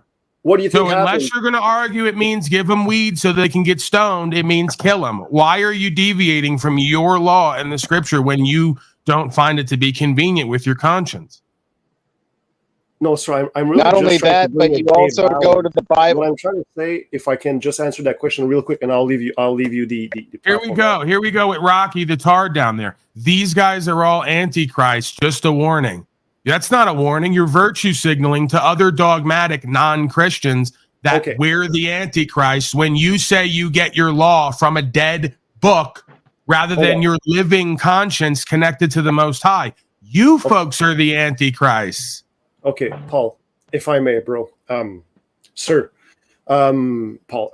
Okay, so we know we're in captivity right now. We know that the captors, the European conquest, that's the world we live in. So we got to put everything in perspective. Back then, when these laws were made, which were, by the way, they were made for Israel or God's people, right?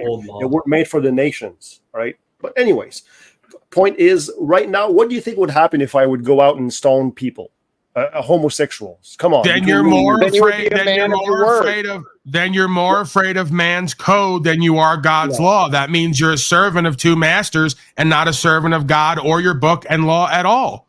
No, sir. The thing is, hang on. See, this is what I love about you. You claimed you're a man of faith and a biblical scholar, but you can't interpret the Bible, nor do you live it.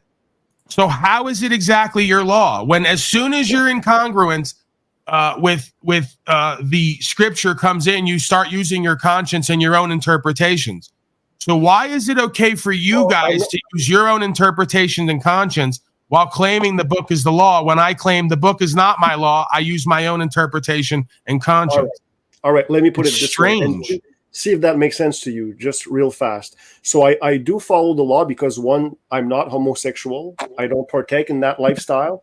Two, I don't have any homosexual people in my life. I didn't don't ask you that just means you're discriminatory, bigoted, and you're hypocritical, because I'm pretty sure the Christed being only did ministry and pastoral activities with folks who needed to hear the word. So if you're claiming gay folks need the word of Christ more than anybody, why would you not hang out with them? Doesn't sound like a loving, faithful, ministering Christian. Sounds like a hypocrite to me and a bigot. But I am not. If any of you would lead my children astray, may you have a millstone thrown on your neck and thrown into the bottom of the sea. That's what your book says. You can't talk over him, Nubs. You struggle with timing at times. He's answering. You can't talk over him. See, guys, there is a lack of balance. I'm not a bigot. I mean, look, any homosexual can come to me and I can have a discussion with him. And I will talk to him exactly like I'm talking to you guys. I can receive everybody. What I'm saying is I do not have a close-knit relationship with these people. That's what I'm saying. And that's the form of killing I'm doing, even though I'm not. Right, because the reality of it is you probably have homosexuality or bisexuality in you, and it scares you to death. So you keep all other gay people away from you because you're in fear that you're gonna come into that lifestyle at some point and dishonor yourself. I suspect. Come on, man. It makes no sense. If homosexuality has no power over you and you have the power and the blood of Jesus and the truth of the word, you should be doing nothing but hanging out with homosexuals and ministering to them, unless you have some subconscious fear you don't want to address. I don't. My fear is really towards the Most High. He tells me to be set apart from this world, to not be conformed. How do you know it's a he? How do you know it's a he? Why do you hate the gays, man? It says hell in the Bible. Could you guys stop yammering and chattering and muttering and just let me have an interaction with him, please? How do you know it's a he other than the projection of your male ego, which is obviously completely unbound and unchecked? Okay, how do you know he's not a he, Paul? Great. Inverse non-logic, where you want me to prove a negative. I asked you to prove your claim, and you asked me to prove a negative. Okay. Which can't be done. It's a violation of logic. This is why I prefer folks study objective logic, morals, and ethics rather than a Bible they can't interpret, even if they do study it. Okay. Paul, I would say that under assumption, but I would think that you as a man, with your kind of understanding how life functions, I would think that you would understand that a creator, man, it is the divine essence of man to be the creator. Women are not creators. Okay, do you understand that? Could you elaborate more? Because I'm pretty sure the system we show is a system of duality that shows that you need a man and a woman to create life. I'm pretty sure that's how it works. Okay, we're going back to like 6th grade biology at this point. Okay, Paul, the world that we live in. So it's more likely that this God you speak of is a conglomeration of both masculine and feminine, light and dark, because it's the all that is all. You want to project your unbound masculine ego onto the creational force, and there's probably more evidence that the universe has a more feminine component to it, being that the space around you is emblematic of a womb. It's a dark, enclosed space where we are growing as beings. So you could argue there's more indication of the physical evidence that this universe is feminine, like Mother Earth. The reason you folks call God is because it goes back to the idea of when it rained, nobody knew where it came from. So they presumed it was the seminal fluid of a man impregnating Mother Earth. By there, they could get the crops and feed themselves. You're giving me ancient mythology that you don't even understand the reason for, and it just happens to sync well with your male ego. I'm going to ask you two questions. The creation is masculine and feminine. There's no denying it. It's dualistic. Two questions. The platform that you're streaming on right now, what was it created by, a man or a woman?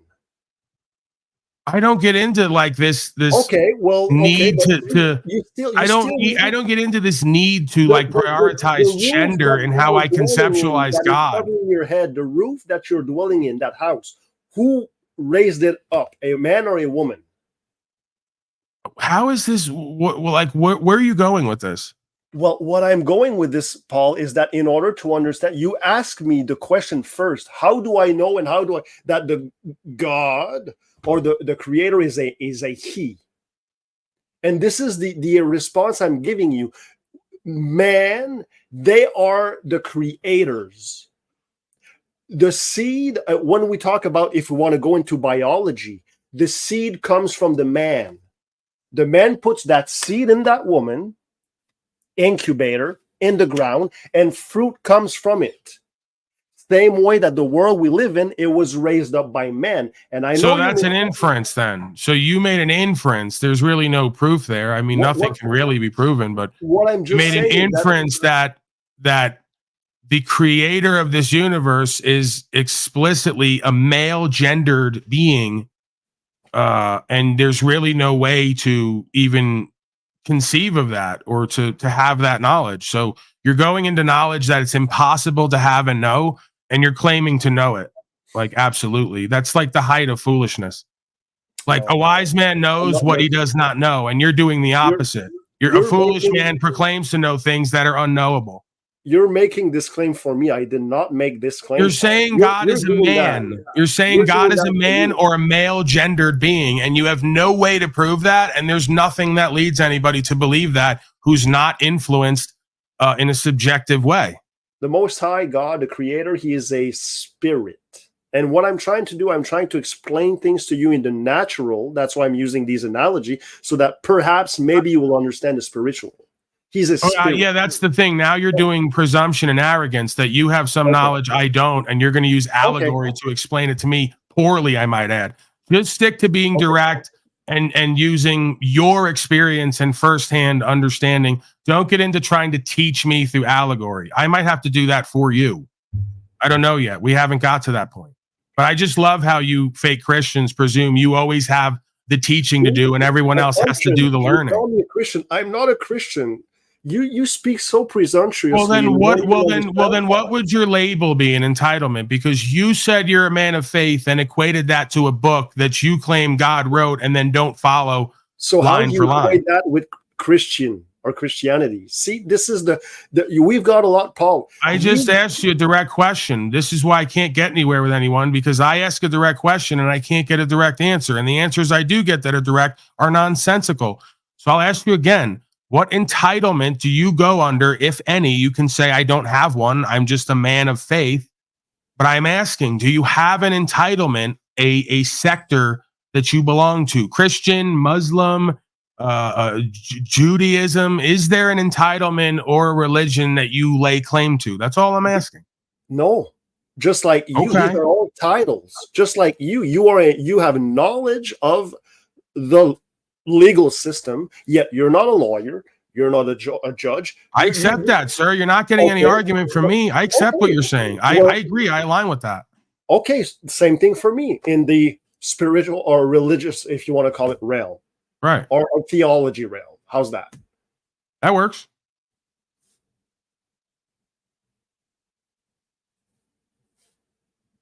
Your thoughts, Timmy? Did you have any thoughts that came up? I guess we can cycle back to O'Shea or others.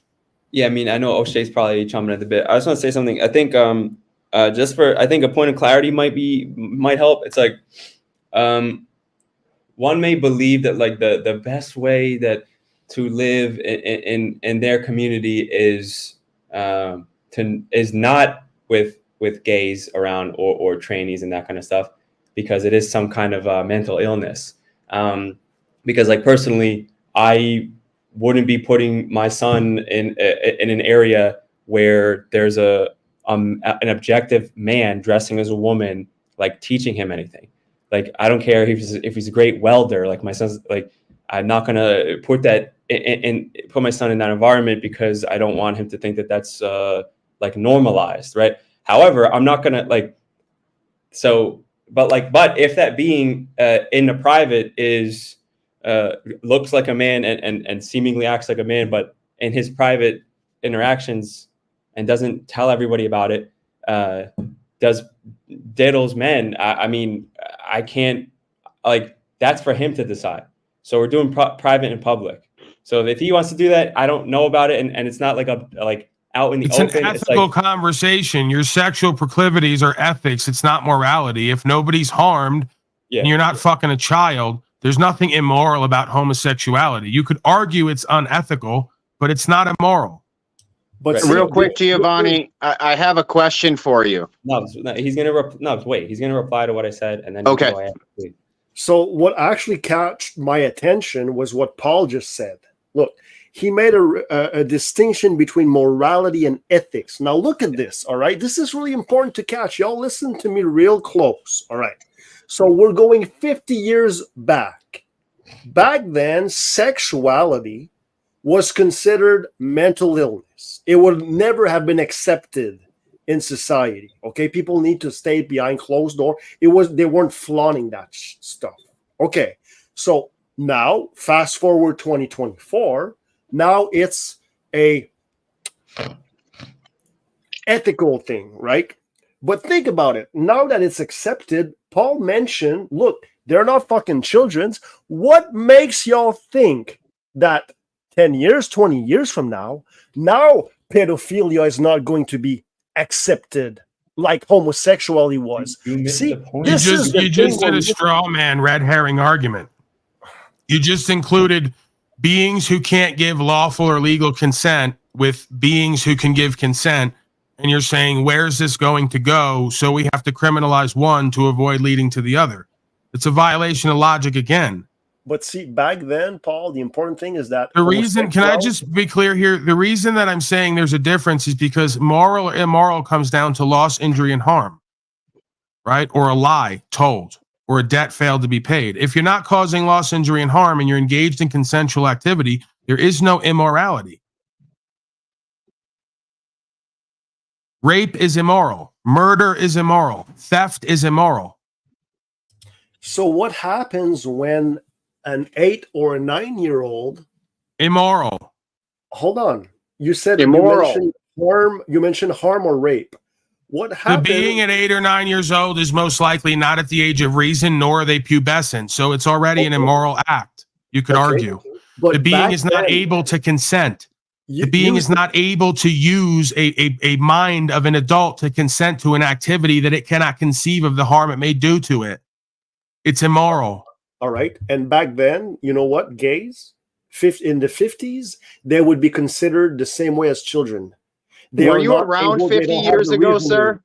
They don't have the reasoning because they would consider those mental illness. It's the same thing Again, as sir, they considered folks who believe that there was energy in the air to be mentally ill at one point. Like for you, you're appealing to an emotion and a false logic to make your point, and it's usually the foundation of foolishness. We could go to any point in time in history and something that's taken as normal and standard today based on our knowledge we have today was deemed as a mental illness. That doesn't give it any credibility or credence, and it doesn't lead to a sound argument in favor or against. We have Rocky here now because he couldn't stop in the chat calling people names and acting like a broken child and pushing his blind faith on everyone. So I timed him out, and that led him to coming up here now and dancing around in the back like a child. So what can I do for you now, Rocky? Because once you put out the virtue signal of a fake Christian biblical scholar, they're all going to start showing up, usually on alcohol, I find, right? On alcohol and alone.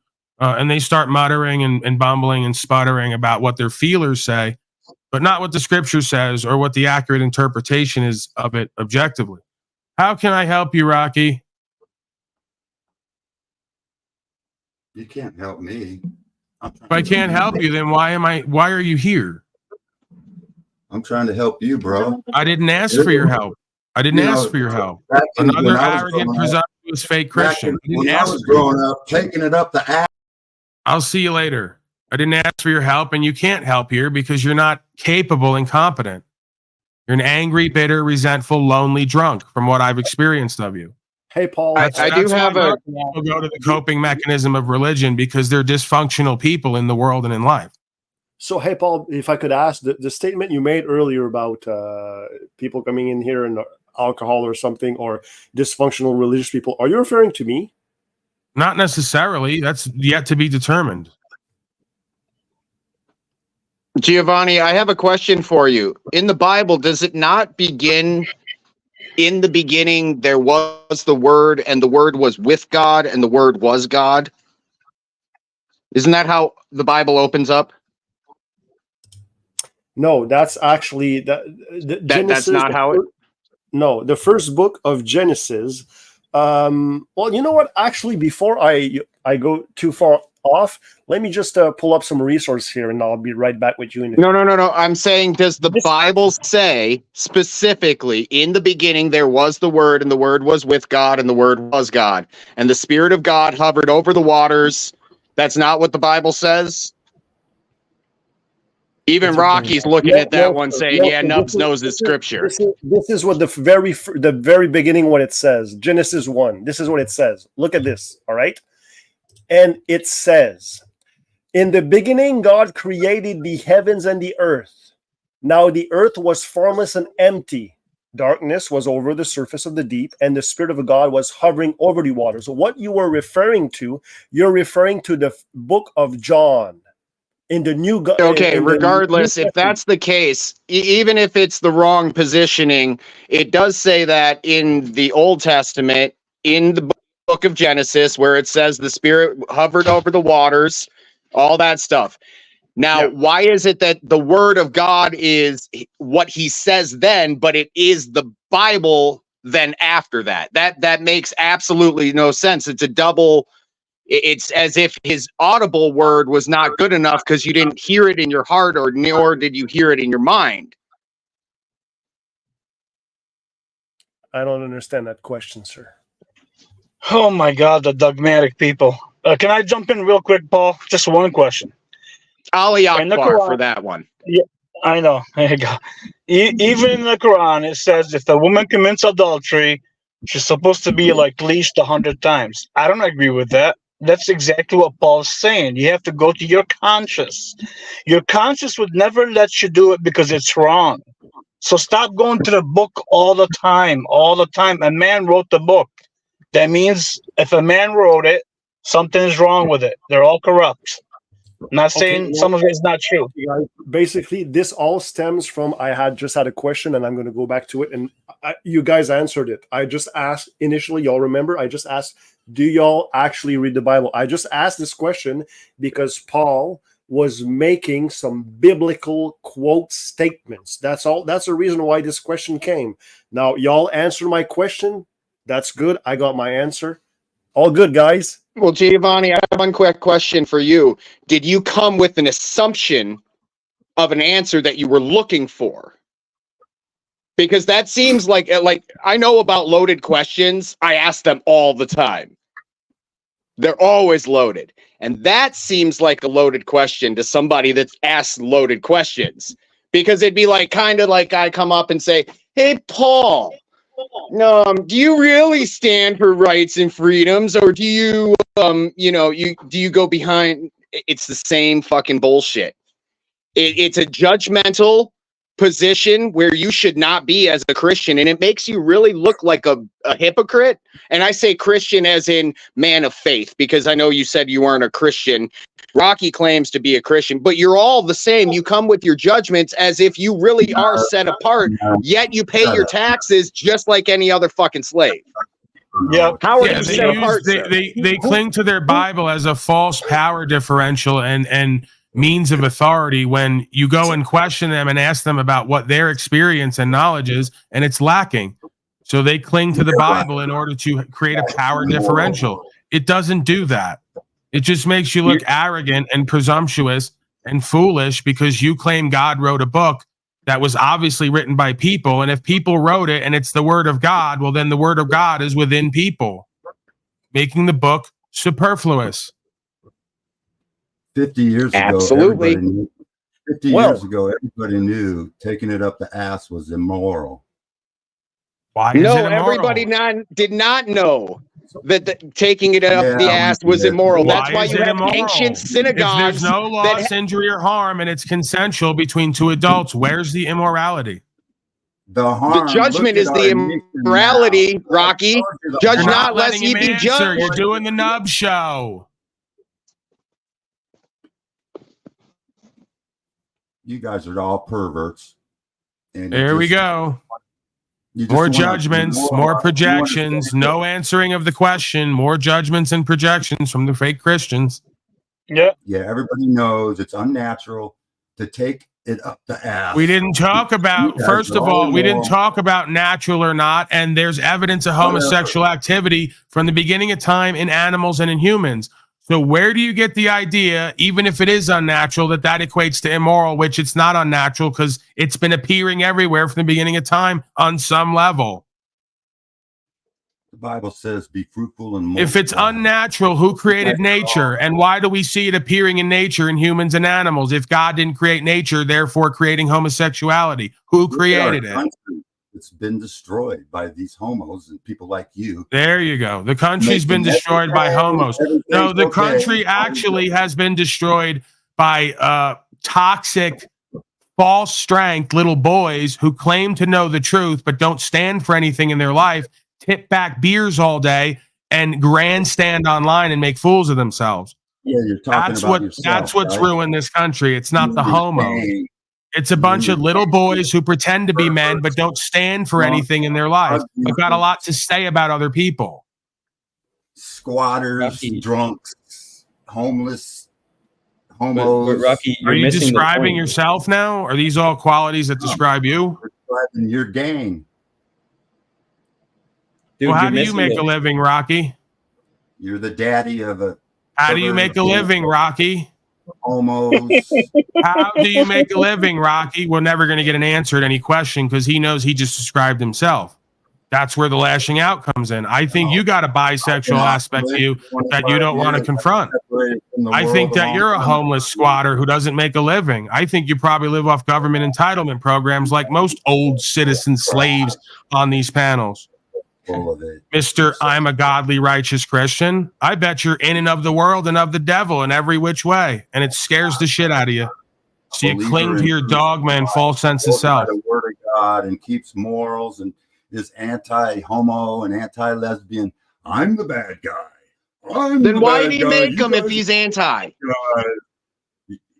Oh, shut up, Nubs. We all know you hate Jesus. Right, why would you use common sense? You hate Jesus by asking a logical question. Another religitard can't get out of his own way.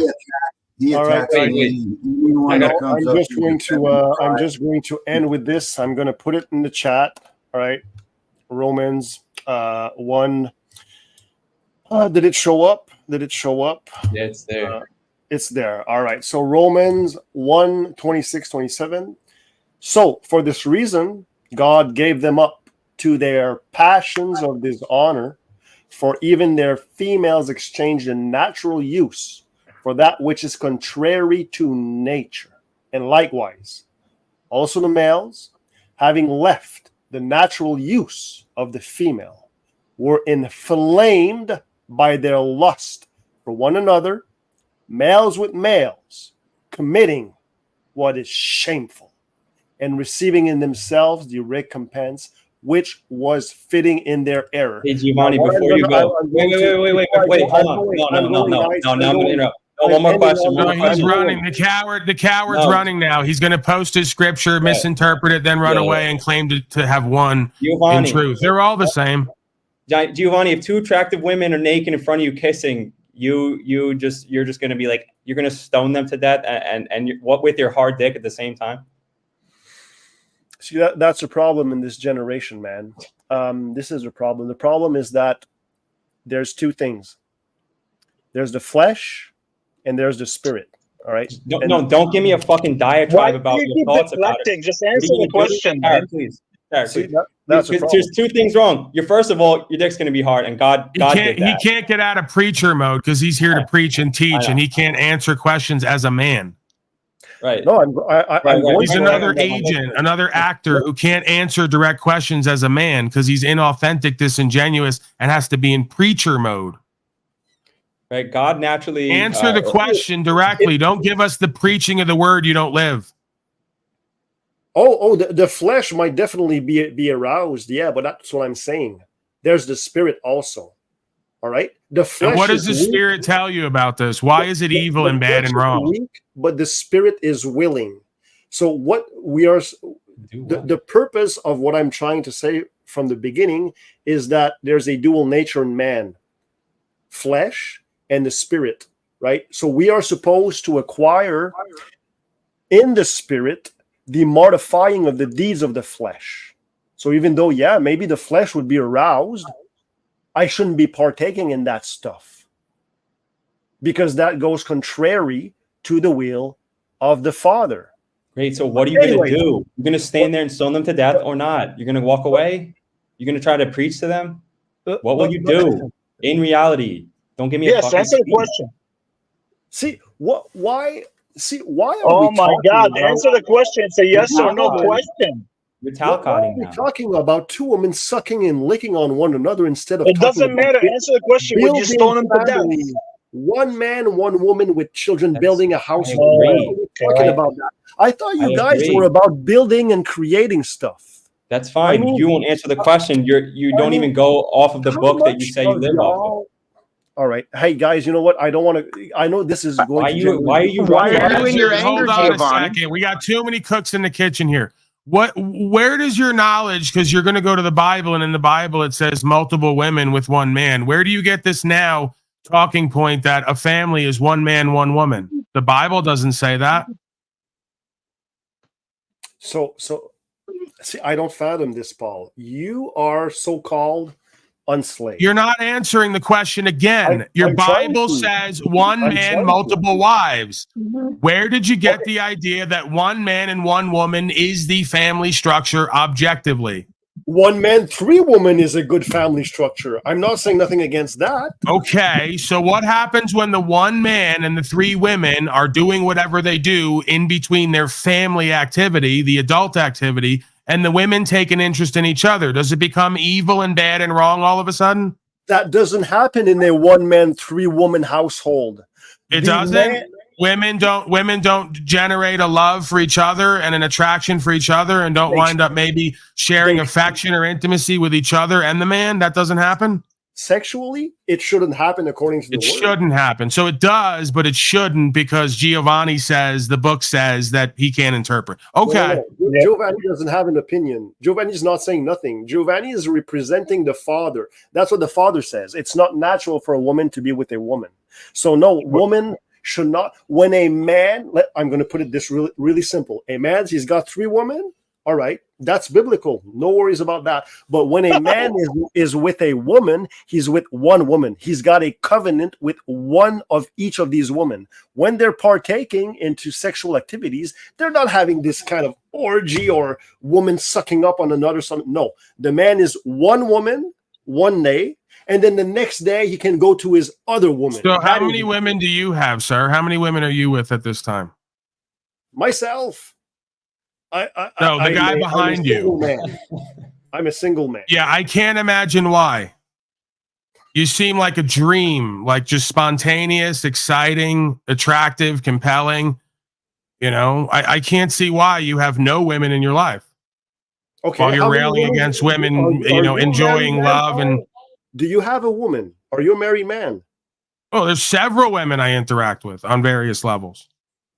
Okay, but so as far as you being a real man, covering these women, having children by them, providing for them, how many of these women are you really covering as a man? What's with the term covering? So I'm obligated to have children with every woman who I have some level of relationship or interaction with. Provide a roof over their So head, now I have to pay clothing, for. So now I have to pay for and provide for, in the modern day, every woman who I interact with or have a relationship with, when they're perfectly capable of generating their own value and providing for themselves. What would be the benefit to me of doing that again, other than to feel like a real man in your simp trick society? these aren't your woman, Paul. They're not yours. They could. I be know. maybe I never you. said they were my Maybe- women. maybe You they said could be- my women. I don't do the my yours. It's just my turn. I asked you how many are you married? Do you have woman? You said What yes, does I have marriage multiple women. consist of to you? But they're not your woman. One What does night they marriage could be, consist of to but- you? But their very next, they could be another's. So Right. you don't have a woman. I just said that. You can't possess a person. It's So just your turn to experience with them. So do you did not know how biologically see this is the problem with society. I asked you Y'all another didn't- question that you're not answering because you're too busy preaching to society who's not listening on your channel, so you have to come here to do it. I'm asking you, what is marriage as far as you're concerned? What consecrates or constitutes a marriage? That's simple. That's really easy. If it's simple, then answer the fucking question. One man, one woman joined together and they become one flesh. How are they joined?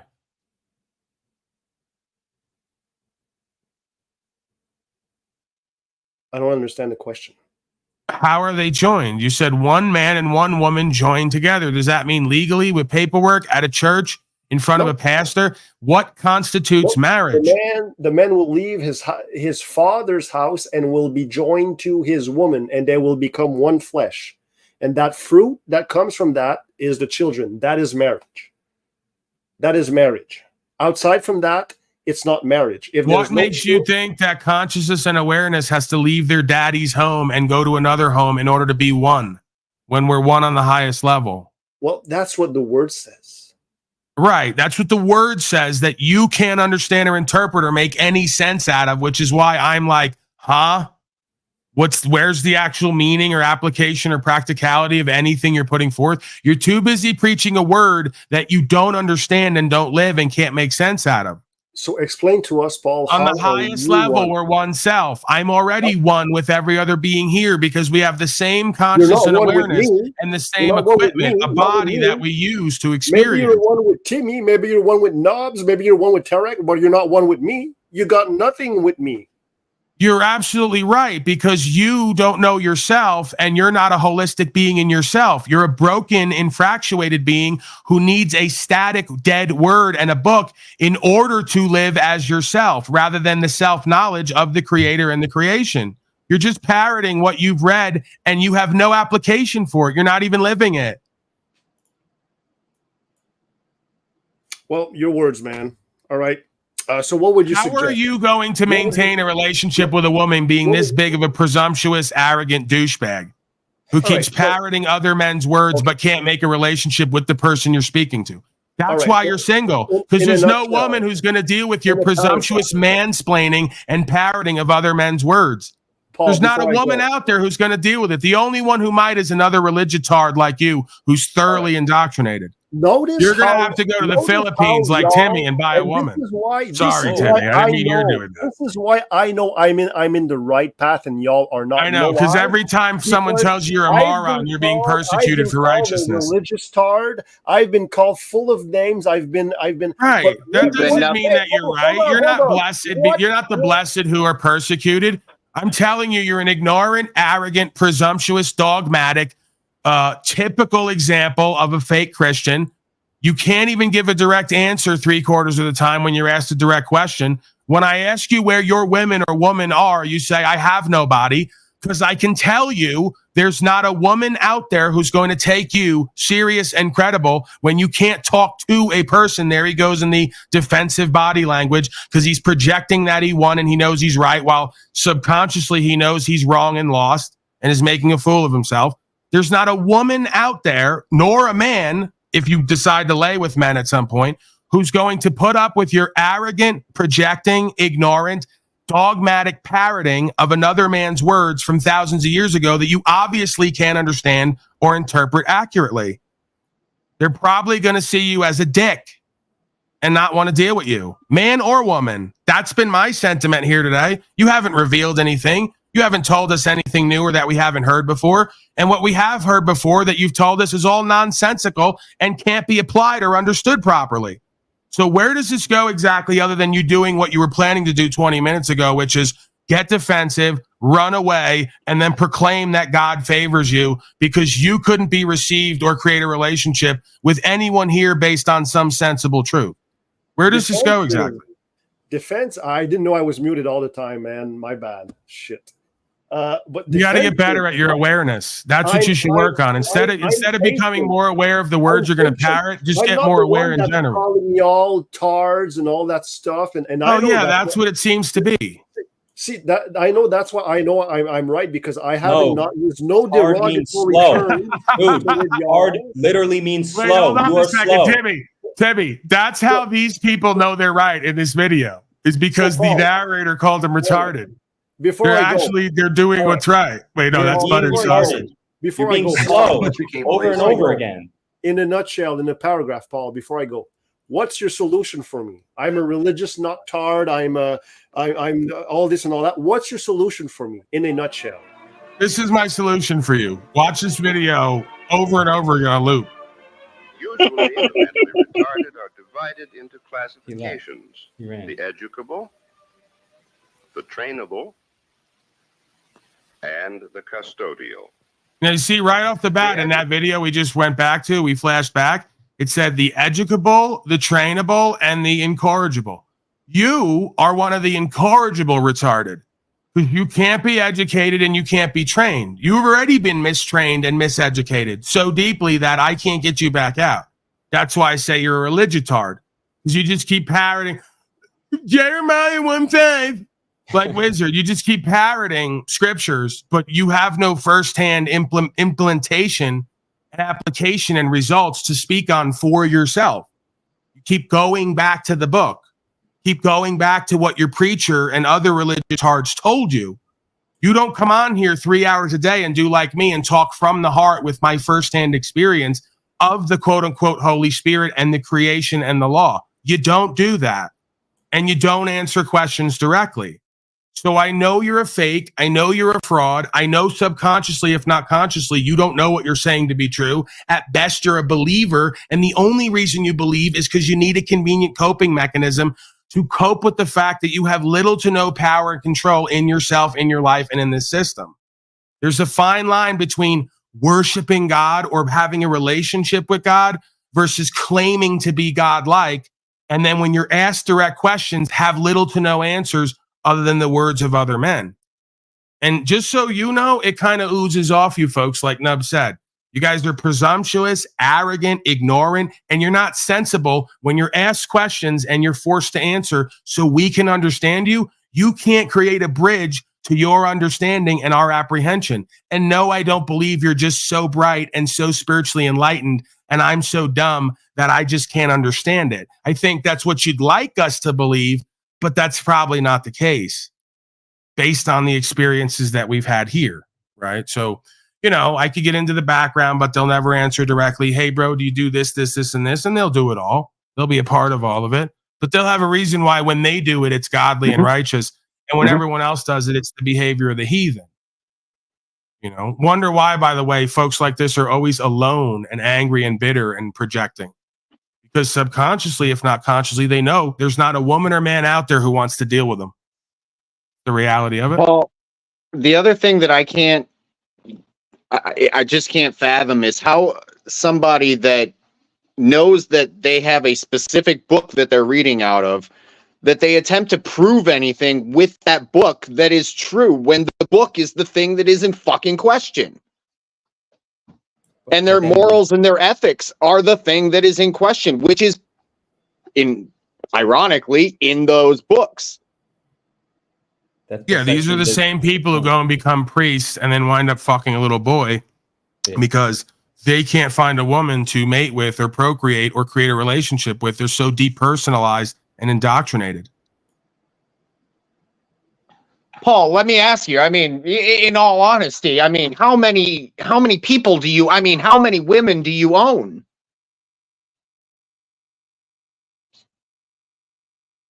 All right, we got to wrap up here at some point. We're already 42 minutes over. I never got to news. Never really got to too much auditing confusion. We got to a little bit, but whatever. There's always tomorrow. Yeah, give me the final word. We're going to wrap up. I'll be back tomorrow. Final words, don't trust Christians. I'm out. Right. I mean, again, if we're going to do the Christian thing, because I don't think anybody who's actually a Christian would call themselves a Christian. Go figure that out. You know, there's kind of like the more true enough word or understanding or interpretation of what this experience is, how things work, versus the dogmatic fake Christian who just parrots words out of a book, but can't give you their firsthand on the ground connection to those words and how they live. There's a disparity there. There's a cognitive dissonance, it would seem. Yeah, I'm not going to make an enemy out of the human form in order to justify or uphold the spirit, right? We are non-being, we use beingness. You guys see the whole world in black and white, good and evil. Sometimes you got to go beyond good and evil in order to reconcile. So we have a body, we are spirit, they work in tandem. They're not supposed to be at war with each other, I would think. So as much as you think your dogma is freeing you, I think it's putting you deeper into a mental, emotional, and sexual cage where you can't actually actualize and realize as an authentic man. You're too busy following the dictates of a book written by hypocrites and egotists. On the face of it, it's obvious. Go ahead, give us the final word, please. Yeah, no, I mean, I just wish if folks want to talk about all these things and morality and ethical understandings, like, please, like, attach it to something in your life and stop like doing this thing where you just say, well, it's in the book and maybe God will do something about it. It's just like, well, can you like just live it? Is that possible for you to live the understanding? And this is like a message for all the folks that do call themselves Christians. It's like, you know, what's the point even of reading the book and then saying you understand or don't, and then saying, well, it doesn't matter because God's going to do it all anyway. I mean, it's a bit bizarre. So perhaps, but again, that's to me, the whole crux of the whole problem is that this book strips you of your power, makes you think you don't have any, and then you just think, well, I'm just gonna drink myself into stupidity and have my miserable job and my miserable wife and my miserable 2.5 children and to pay all the slave tax. And what's the point? Oh, maybe God will send down one of his beings at some point. And it's bizarre that you think you're going to be able to identify that when it comes, or if it's already there. Oops, look in the fucking mirror, perhaps. All right. Anyway, Paul, thanks, man. See you next time. O'Shea. Thank you, Mr. Timmy. All right, boys. Yeah, I think that folks are forced to look at the fact of how much their nature has been nurtured into toxic guilt, where they make an enemy out of their own godly nature because it seems to be a lot like the animals around us. Maybe the animals and humans are not so different and not so divided and not so far apart. Maybe you should stop putting certain things up and holding other things down, making some things beautiful, therefore other things become ugly, making some things ultimately objectively good and other things therefore objectively evil. This is the foolishness of riding the line of the black and white and never attaining the middle way in the gray area. Okay, so I'm not separate from the animals. I'm a creation just like they are. And that means we're all under God. So when I see that I have some animalistic ways, I start to contend that that is my instinct, that is my nature, that is the way that God made me to be. My task is to control that and direct that, not to obliterate it or ignore it in my arrogance. Go ahead, sir. Yeah, thanks so much, Paul. I went over to Chili's Live to invite the people over here for today's show. But then Greg B, his moderator, says, you and anybody else over there don't give two shits about Chili. You're just trolling, which is false. You know, they might see, oh, they're shitting on Chili, but really it's because it's for care. We come with the spirit of truth. So, because we want him to level up and be the best he can, just like everyone else. So, well, if Chili's a constitutional law scholar and I've done more law scholaring by far than him, well, then by proxy, I care more about Chile de Castro than even he does himself. Go figure that out. Yep. Exactly. I got to thank James Law said, cheers, bro. Thank you for your contribution, Mr. Law. Rachel Hancock says, well, no message. Thank you, Mr. Thank you, Mrs. Hancock, for your contribution. You folks are angels and blessings to me. Fallen angels, of course, because if we're in human form, we're like lowly, despicable, disgusting worms. And if you're contributing value in various ways that are not like directly of God, well, then you're an evil lowly swine. So you're fallen angels and blessings for me in this fallen world. Is that better for you, folks who have this obsession and fixation with the religious language?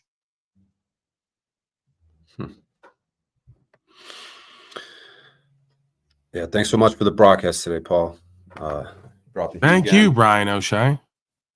Yeah, you're welcome, man. I look forward to tomorrow, and I look forward to this. What's going to happen with Brian from Impact Flicks, the whole Chili connection. So, I look yeah, thanks forward again. to having sex with all the women of Unslavia, but one at a time, not all in a group, because one is godly and the other, of course, is terribly evil. I hate to be the bearer of bad news and disappoint you, but that's the way it's going from here on out. For God, for Jesus, and the children and the women.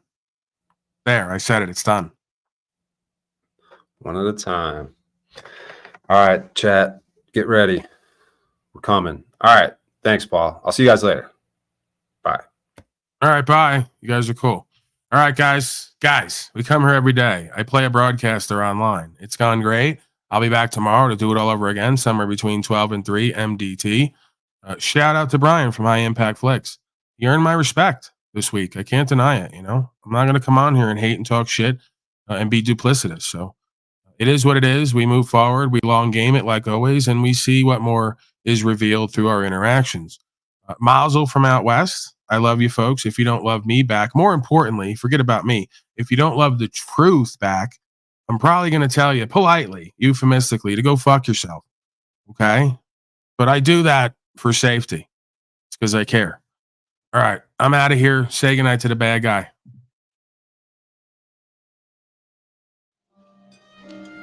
Me, I always tell it,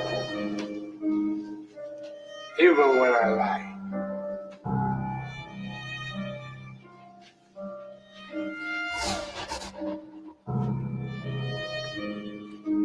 So say good night to the bad guy.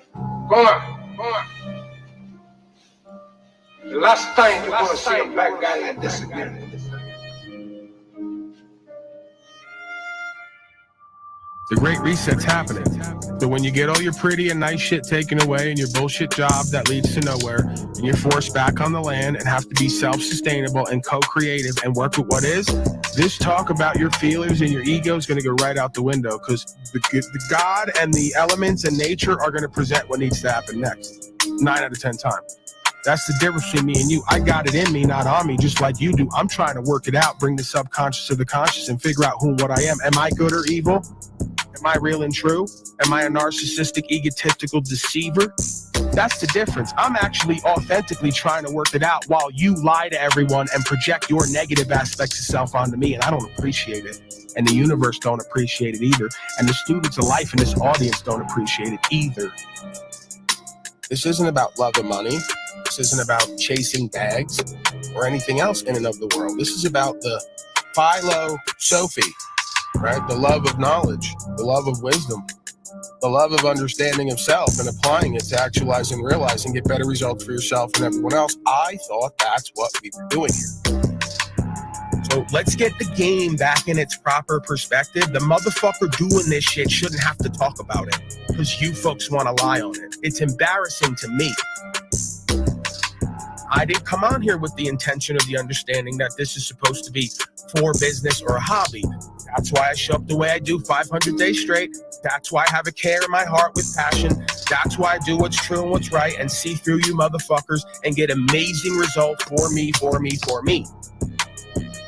We can't allow the generalized experience of life and everything it has to offer, good, bad, and indifferent, to hold us back or keep us paralyzed or keep us fearful or self-doubting or unloving and uncaring of ourselves. How do I know? Because I look into me. That's all this is. I can see further than the rest. I can interpret beyond what's told and shown, and I can amalgamate and communicate the cause and effect and the root of the state of consciousness and awareness. That is a astounding testimony to the work that I've done on myself in this world and in this life, and the practices I've walked with other people. The question and answer, the fellowship, the co-creational endeavors, and the conversation that leads to understanding. But again, we can't appeal to false emotions and false authority. That is the cornerstone of cognitive dissonance. You can't say that I'm respectable, righteous, honorable, presentable, and then I have balls, and then turn around and hate me or catch feelings over me being that and living that when you don't like it, or when it doesn't turn out as favorably for you as you would have hoped or expected, right? That's the theme of a true common bond that goes long term versus the shallow, materialistic, worldly connections that come and go. Yeah, it is what it is. Some people are down forever. Some people are down for the ride until they got to get off, right? And some people ain't down at all. So through the life experiences, firsthand experiences, through the tests and challenges, you learn more and more who and what is meant for you, and who or what is probably not going to be able to sustain the ride. And that's okay. God of all media.